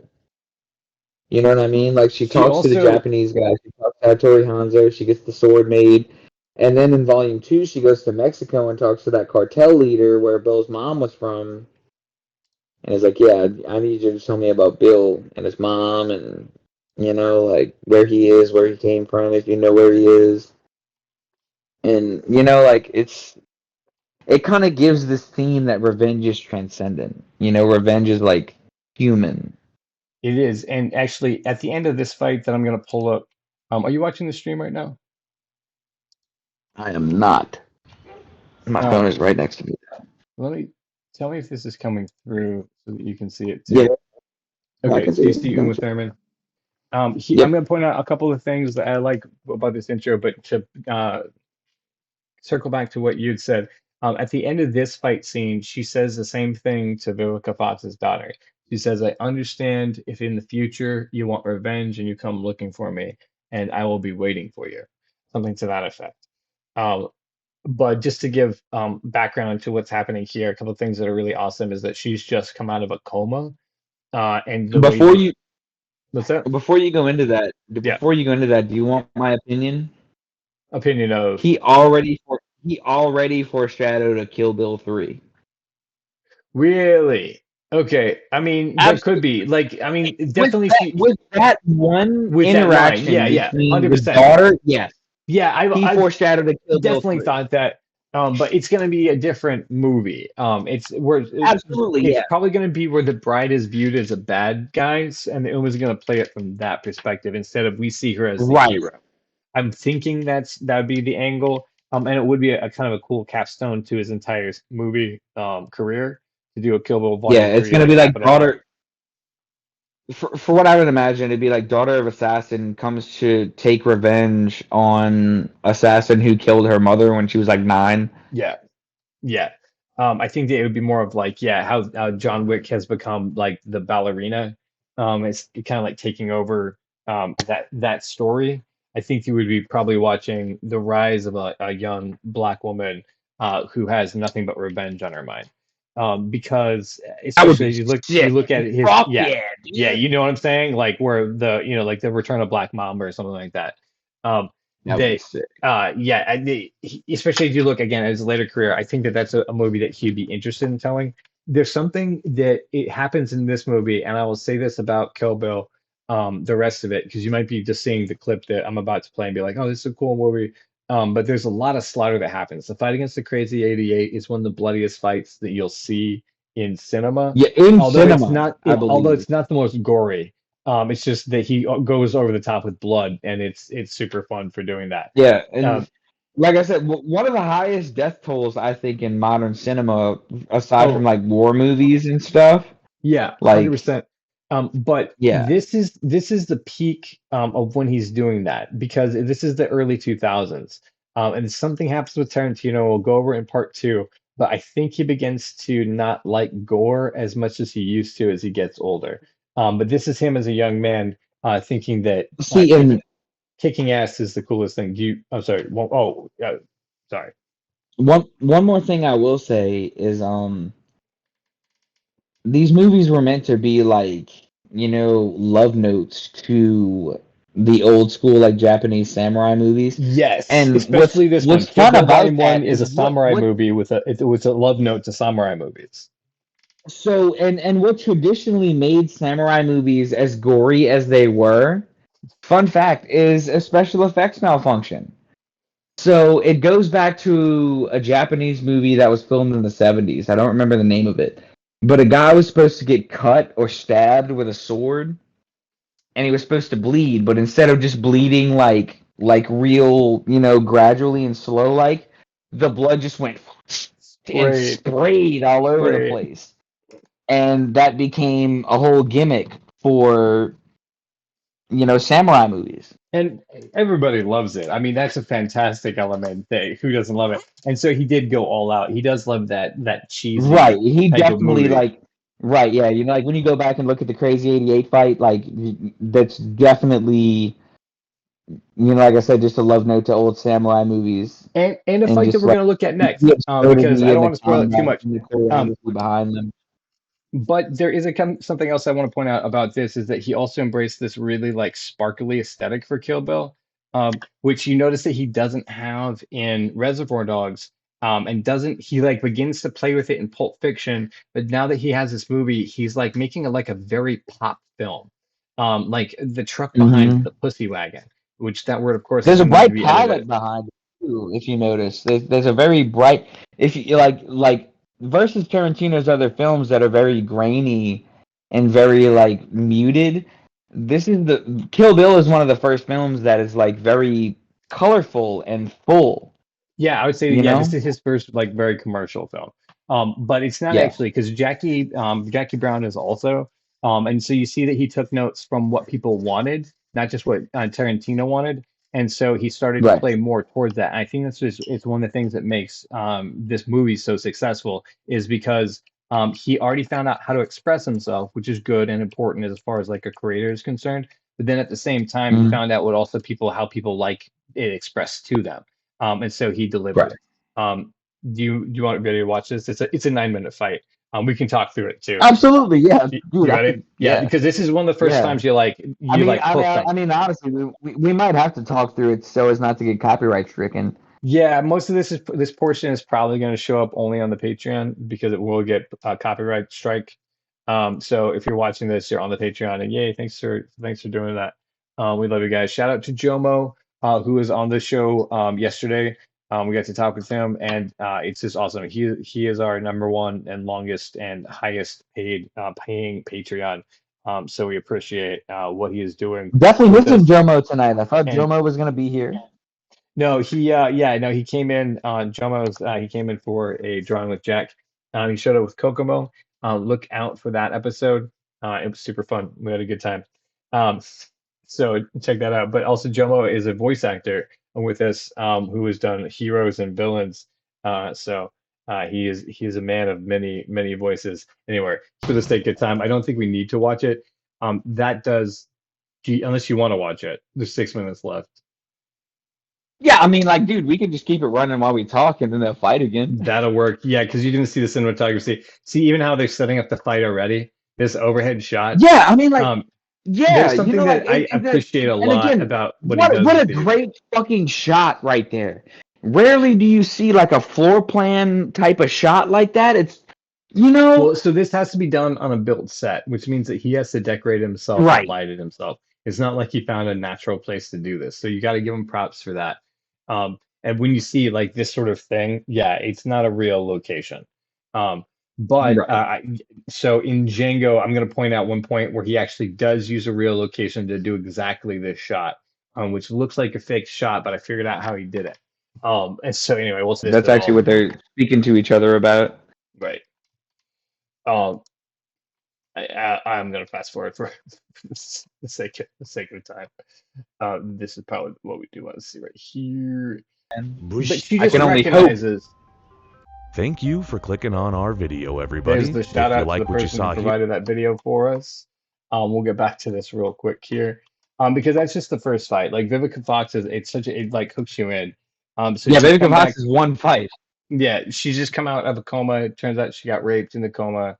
She kills the guy who does it, steals his truck, which is the yellow truck you see in the opening shot of that fight that she took there, the boop wagon, that we can't say for any reason. But here is the next fight that we get to see because she tracks down Lucy Liu. There's a whole sword thing that happens, but here's a great fight. This is why I love Kill Bill, is because of this thing right here. Do you want to say anything about the Lucy Liu fight before we roll it?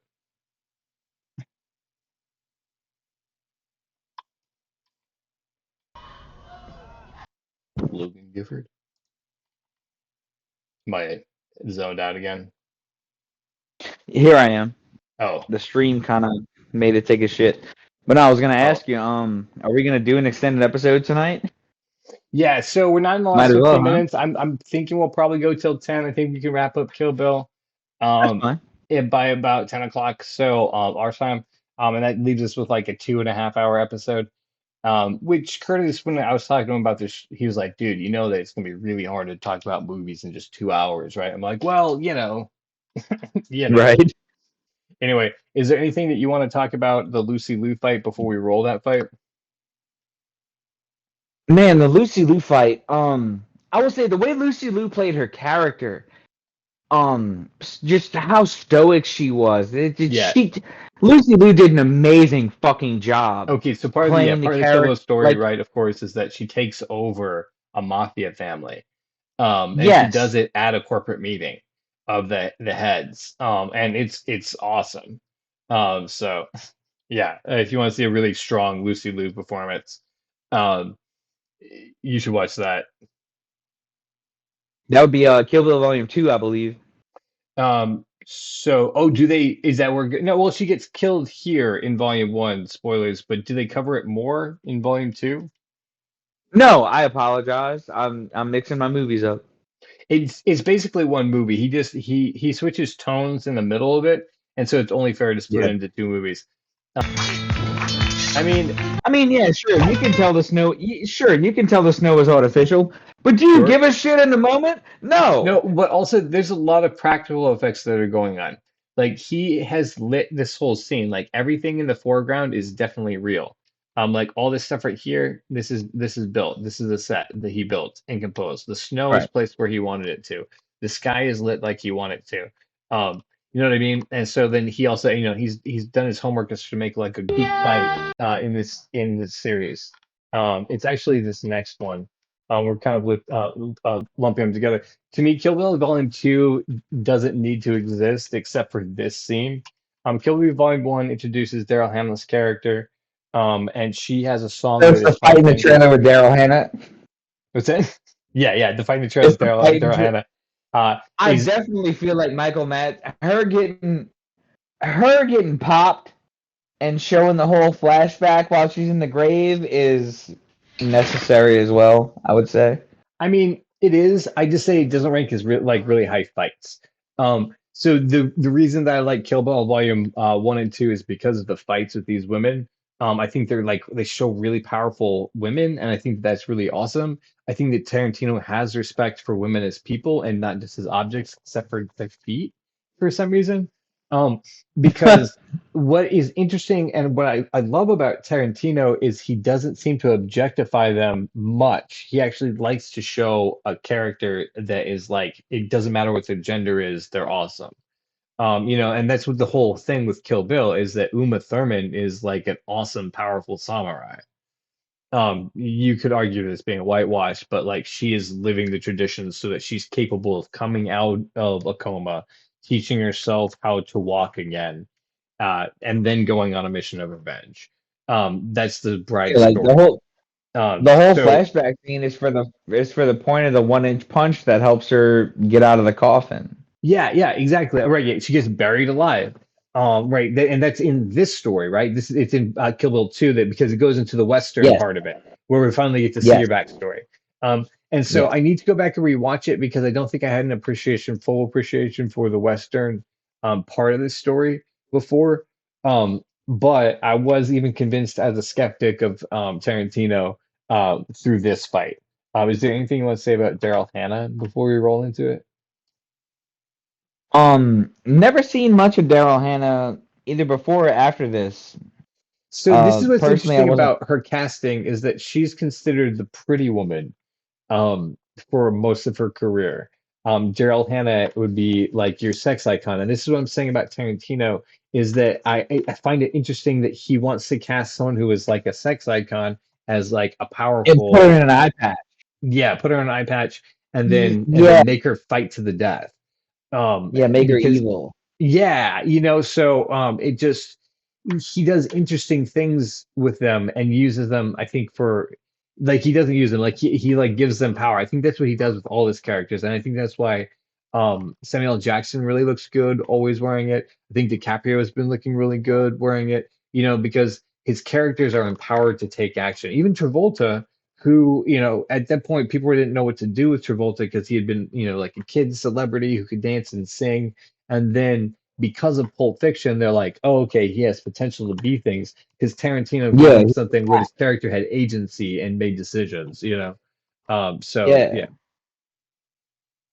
I think he really empowers like all of his characters, and we're going to talk about it in part two because Django Unchained for me is like hugely inspirational.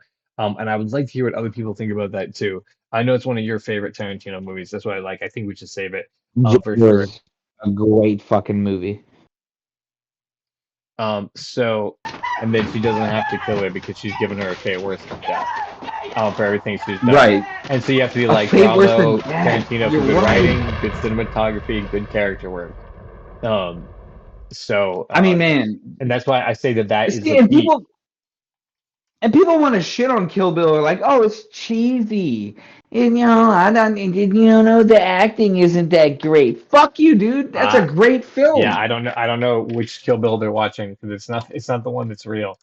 Um, there's things that Yeah. if you're not understanding why he's using a style, I think that would be easily confused. I think that's why Tarantino gets in the sevens, because he's not like fringe or anything like that. Because especially his more recent movies, there's definitely people know that Tarantino is respected as a filmmaker. I'm not saying anything novel when I say that. I just think that it's true and that should be said.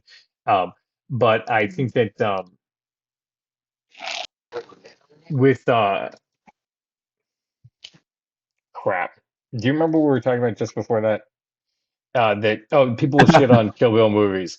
But yeah, there's especially in those earlier movies, he's trying to be so expressive about the stuff that he thinks and feels, that people find it hard to associate with them. Um, Except for the cult classic, of course, where he's the most Tarantino. Right. Um, So we're gonna round out the rest of this hour, just move into the 2000s because I think that that's fair. That way we'll get a good start on the movies that we're really stoked about talking about. Again, because between Django Unchained and Once Upon a Time in Hollywood, I think we have enough to do an episode between those, and there's some other movies that we should talk about between the two of those. Um, Absolutely. But are there anyone that we want to get but in? yeah, let's wrap up with the 2000s because what we'll start with at the next episode is the Inglorious Bastards. Because that's definitely Oh gonna be a fun one Lord. to talk about, and we should spend some time on it. So we'll go from Yeah, there. you're gonna get me But toward the second episode. You're gonna hear a lot of Logan Younger Morse Gifford. fantastic, because I'm sure that's an early introduction for you as well. But here's a couple of things that we should talk about. Is that after he does Kill Bill Volume 1 and 2, he also guest directs Sin City. Sin City is Sin City. comes out in 2005, and has Man, what a deep cut. an even 8 point score on the IMDb. So not that he can take full But I honestly credit. do. I've seen Sin City, the first Sin City. I've seen it multiple times, and I want to know what you have to say about it. So okay, that's it has there's a lot of pieces all over the place. Yeah. And I don't really think it's the fault of the movie. I think it's the fault of the comic book because I've read the comic book too. And Mm. it has that same thing. There's a lot of stories that are all over the place. I think they can be followed, but they did a couple of things in the movie that made the situation worse. Which is because it has those different stories. They did things like multiple directors, and so it lacks like a solid vision in some ways. And I think in Yeah. in some places in Sin City, it wanders too much to be fun, even though it's a fun story. Like the cybernetic noir, like New Future Noir, is a fun Mm-hmm. style, um, and it had a really good cast. And I guess what I'm saying is it should have, with all the potential it had, it should have done better. But again, I think it's source material, and then how do you execute that as a film? Um, that's the long and the short of Sin City. But what do you think about it? I mean, man, I enjoyed Clive Owen. Enjoyed Bruce Oh my Willis. God. Okay, I forgot. Yeah, both of those guys. You have to Yeah, understand my man. You impression of Sin City is I watched it briefly once, and it was on, and I was well, man. observing it. You Um, had Clive Owen. You had Bruce Willis, and you had Oh man, I don't remember who played the big guy. I think it was Mickey Rourke okay, I think you're right. Yeah, okay, playing I the remember. three main characters, whose stories, of course, all like intertwine in some way. Because it's noir. Yeah, It's a that's the detective yeah. story, Like there whatever. there is some way. Right. But honestly, I would say give it a chance, man. I would definitely go back to rewatch it again. So Yeah, like man, I'm smoke a not bowl. not opposed to it. Yeah, man, smoke a bowl and watch Sin City. Smoke a few bowls That's the thing is throughout that I and think that watch I, Sin I City, had man. I had smoked a few bowls when I last watched Sin City, and I was like, yeah, it's on, man. That movie's happening over there. Um, and I'm not saying it's not fun, especially stylistically. And fun facts of those of you guys who follow other shows that Logan and I are co-producing on. The Detective Brooks project is intended to be a Sin City style project. So Yes. I'm doing a recut this weekend. I'm also going to be leaning Oh more my into God. Yeah, right. Exciting news, right? This is The my car. this is my first noticing of this. I know, Okay, right? Yeah. recut is So happening. I only announced it briefly yesterday because I realized that I have like an extended weekend to do it in. So I'm gonna take care of that this weekend because I've been wanting to do it ever since I've had the opportunity to, since I've had all the footage together, and now I have the time as well. So Right. that's the hope and the plan.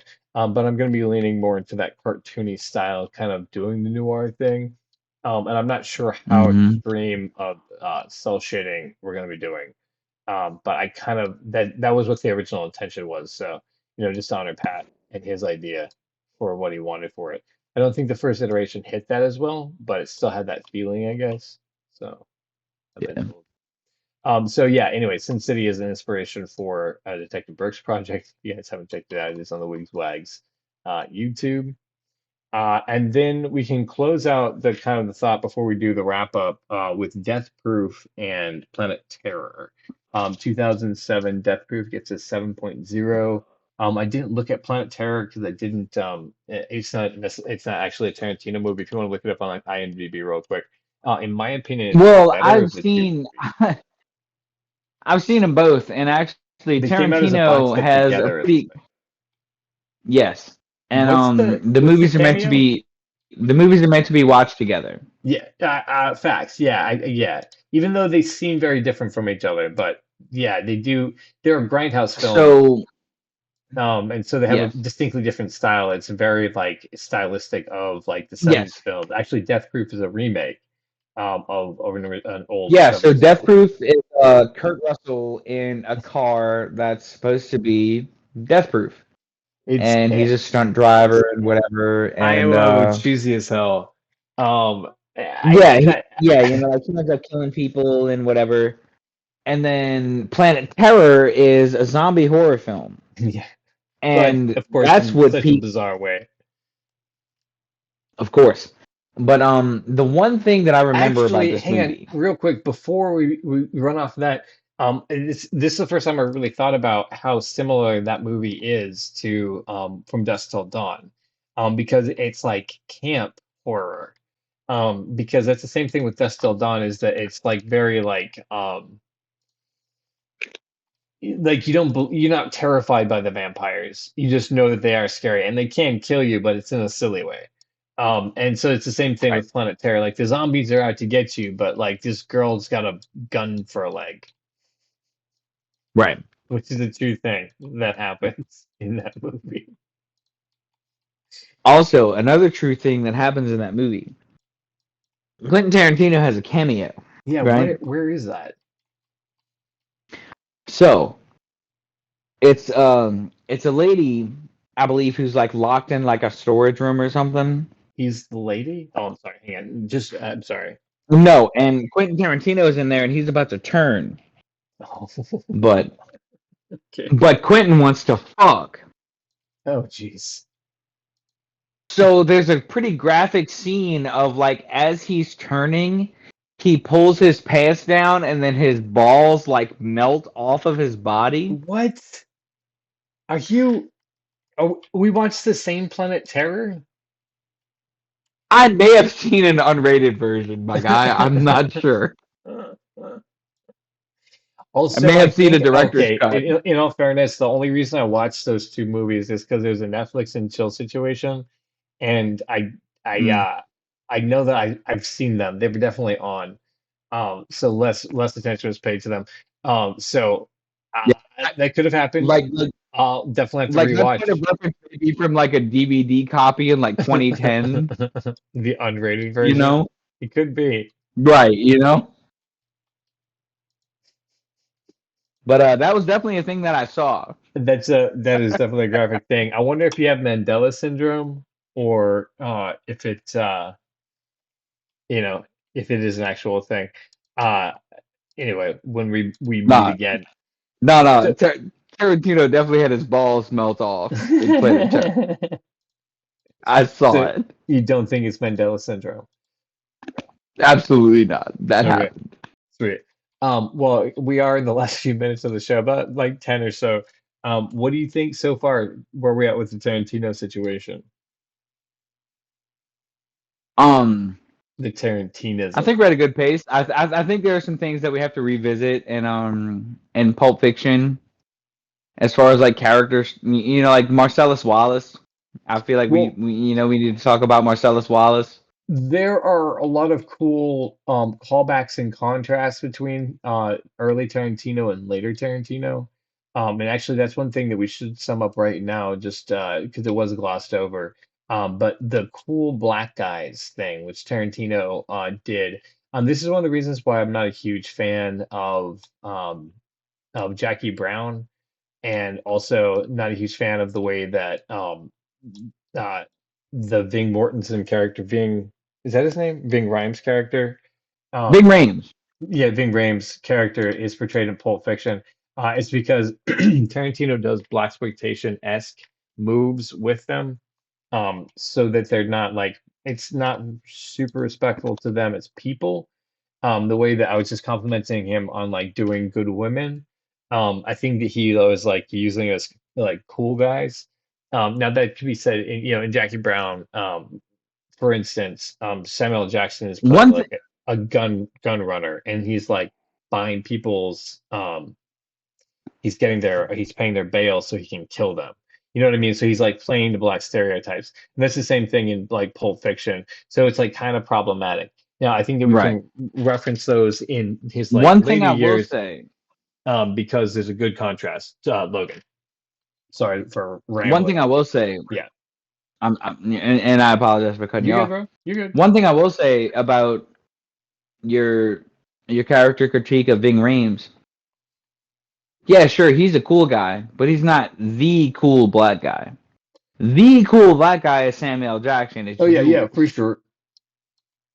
Because Ving Rhames ends up getting raped at the end of the movie.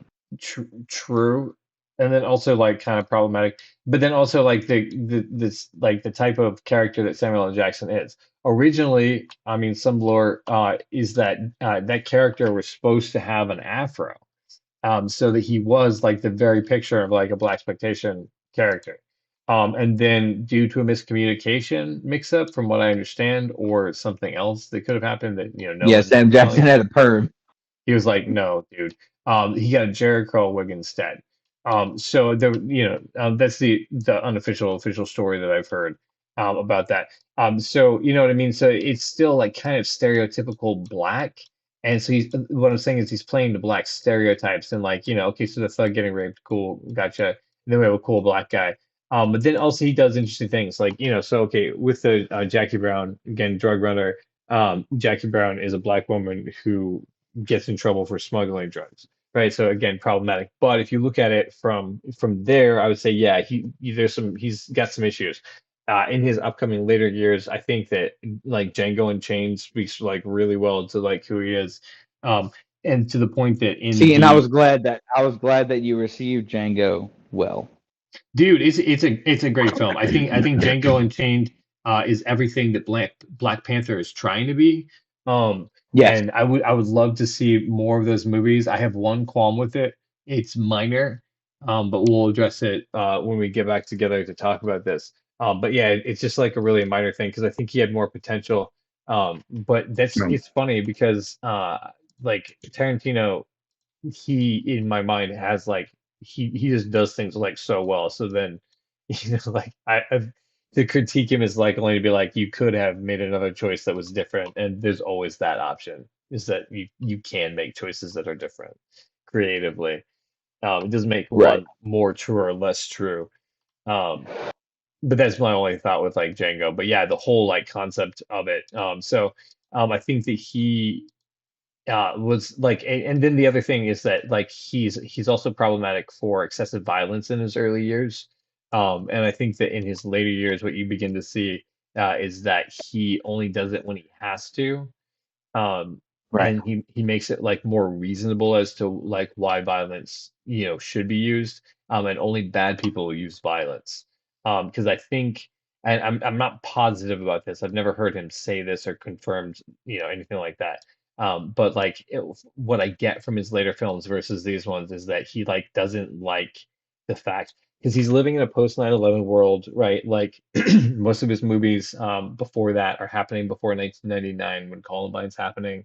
Um, gun Right. violence isn't really a conversation that America's having. So, he does these like he's known for like these ultraviolet films. Some of these movies, like Natural Born Killers, and True Romance, are considered like some of the like movies that when people start to like have dark obsessive thoughts, they start watching these movies. And I'm not saying that that's true. I'm not saying that his movies like create violence or if it's just like showing violence. But he says something in Once Upon a Time in Hollywood, which again, that's just a teaser for when we talk about it, that makes me believe that he's kind of internalized his like position in media on sex and violence, and he needs to be aware of what he's doing and how he's doing that. He's in his early career, you don't see that, but again, I think you see in his later career that kind of makes up for it because it's an intentional move, I believe, and that has to do with gender and race. So Yeah. those are my thoughts on Tarantino at this point. I hope it's scarier. What is your favorite Tarantino movie? Like out of all of them? So personally, Yeah, like if you're like, I'm my gonna watch a Tarantino movie. personal, it would have to be a top three for Okay. me, I Yeah. think. It'd be Inglorious Bastards, Hateful Eight, and man, I don't know if I could put Hollywood up there with him because I mean maybe I have to watch it a couple more times. It's definitely its own thing for sure. I would give you that. Yeah. That it's it one of the things about that movie is it transcends even what a Tarantino movie is because it becomes such a Yeah, great and great that's film. what's super interesting about it. Yeah, and so that's when I think I messaged you. Like, I don't know if you got the awe through the text, the text necessarily, but the fact that I came in cynical and then watched his most recent movie and I was like, holy crap. You know what I Right. mean? Like, you need to make sure that he That's like gets put in the Hall of Fame for this film. and And I think a lot of people that's recognize honestly that, and what I me too. thought was super funny, like through this entire podcast is like I remember like because like I said, like I prefaced the podcast by saying, like I remember when I met you, I was like, oh yeah, do you know Quentin Tarantino? And you were like, yeah, Pulp Fiction fucking sucks. I It's was a shitty definitely fucking movie. Yeah, like and but I that was was in you a in a different time. Like that was bitter when we place. met. Yeah. But I just remember that, like that being a conversation. I was like, okay, well, damn, I guess we can't talk about Quentin Tarantino. That's fine. And that's what a Um, friendship is supposed to be, folks. Don't poke and prod your fucking friends, wow, okay, for that's fuck's interesting. sake. That's interesting. I would be on the opposite side. I'd say that patient, and I think Aaron might agree with this, but like patiently endure because people change through different seasons. Now, there's something to be said that like when people consistently push boundaries that you've asked them not to, and they keep doing it, then it's probably good to stay away from them because they'll do it in other ways too. Um, Yeah, so that is true. And then at the same time, like just checking in with people, just being aware of what they're about is really helpful. Like relationships are about, how people change and what goes on in their lives. Um, so I don't know. There you go. There's thoughts. Um, I think Tarantino got better at that too, actually. So which gives me a lot of hope because I think you see this like gun violence guy, this weirdo who could have probably gotten, like really dark, in his movie making, and something happened. And in his more recent movies, it appears that his message is more one of hope. So again, yeah. I'm super excited He covering he that. comes into this cool, like more Western style, which is cool. Because like Yeah, so in that movie even the theme of specifically, westerns pervades in Hollywood. yeah, he's definitely writing a love story in Once Upon a Time in Hollywood, but also, yeah, it's interesting how that becomes kind of like a thing. And I think it's more specifically he's commenting on life in America, because he becomes more interested in what's happening specifically in the place that he lives. Um, and so I think that that's interesting, like as a Western director who was kind of a weirdo, he's become kind of mainstream enough to like comment so that people can see the Yeah. situation, so that's why I think he's worthwhile to look at and examine as a as a director, which I didn't see from the very beginning. So this has been a cool exploration. I hope that you guys who are listening at home are also finding this to be more surprising than you thought. I think that when we cover the Michael Bay, which is going to be a lot, actually, the filmography is going to be pretty deep. Michael Bay, there's a lot of movies to try to get through. You I guys might have to thought take a Quentin Tarantino was going to be a rough one. yeah, but I mean, it's just not because of the dislike, but because there's respect, but just the sheer size of the filmography. I'm gonna have to cherry pick that a little bit more specifically.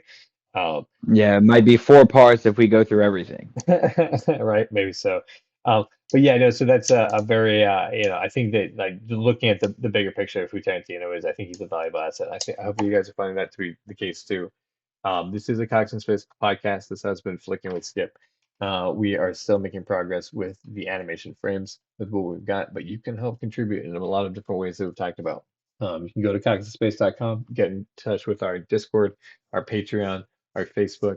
If you're an interesting person who has interesting things going on in your life and you want to talk about it, most of our shows are dedicated to that. This one is dedicated to talking about movies. If you want to talk about movies, reach out on the Facebook or on this channel. You can definitely do that. Like, comment, share. Uh, so, Logan Gifford, thank you for being here, man. What a fun time. We're Yeah, gonna man, delve absolutely. more into Anytime a that really fantastic director. director, I mean, my God, some mighty big shoes to fill.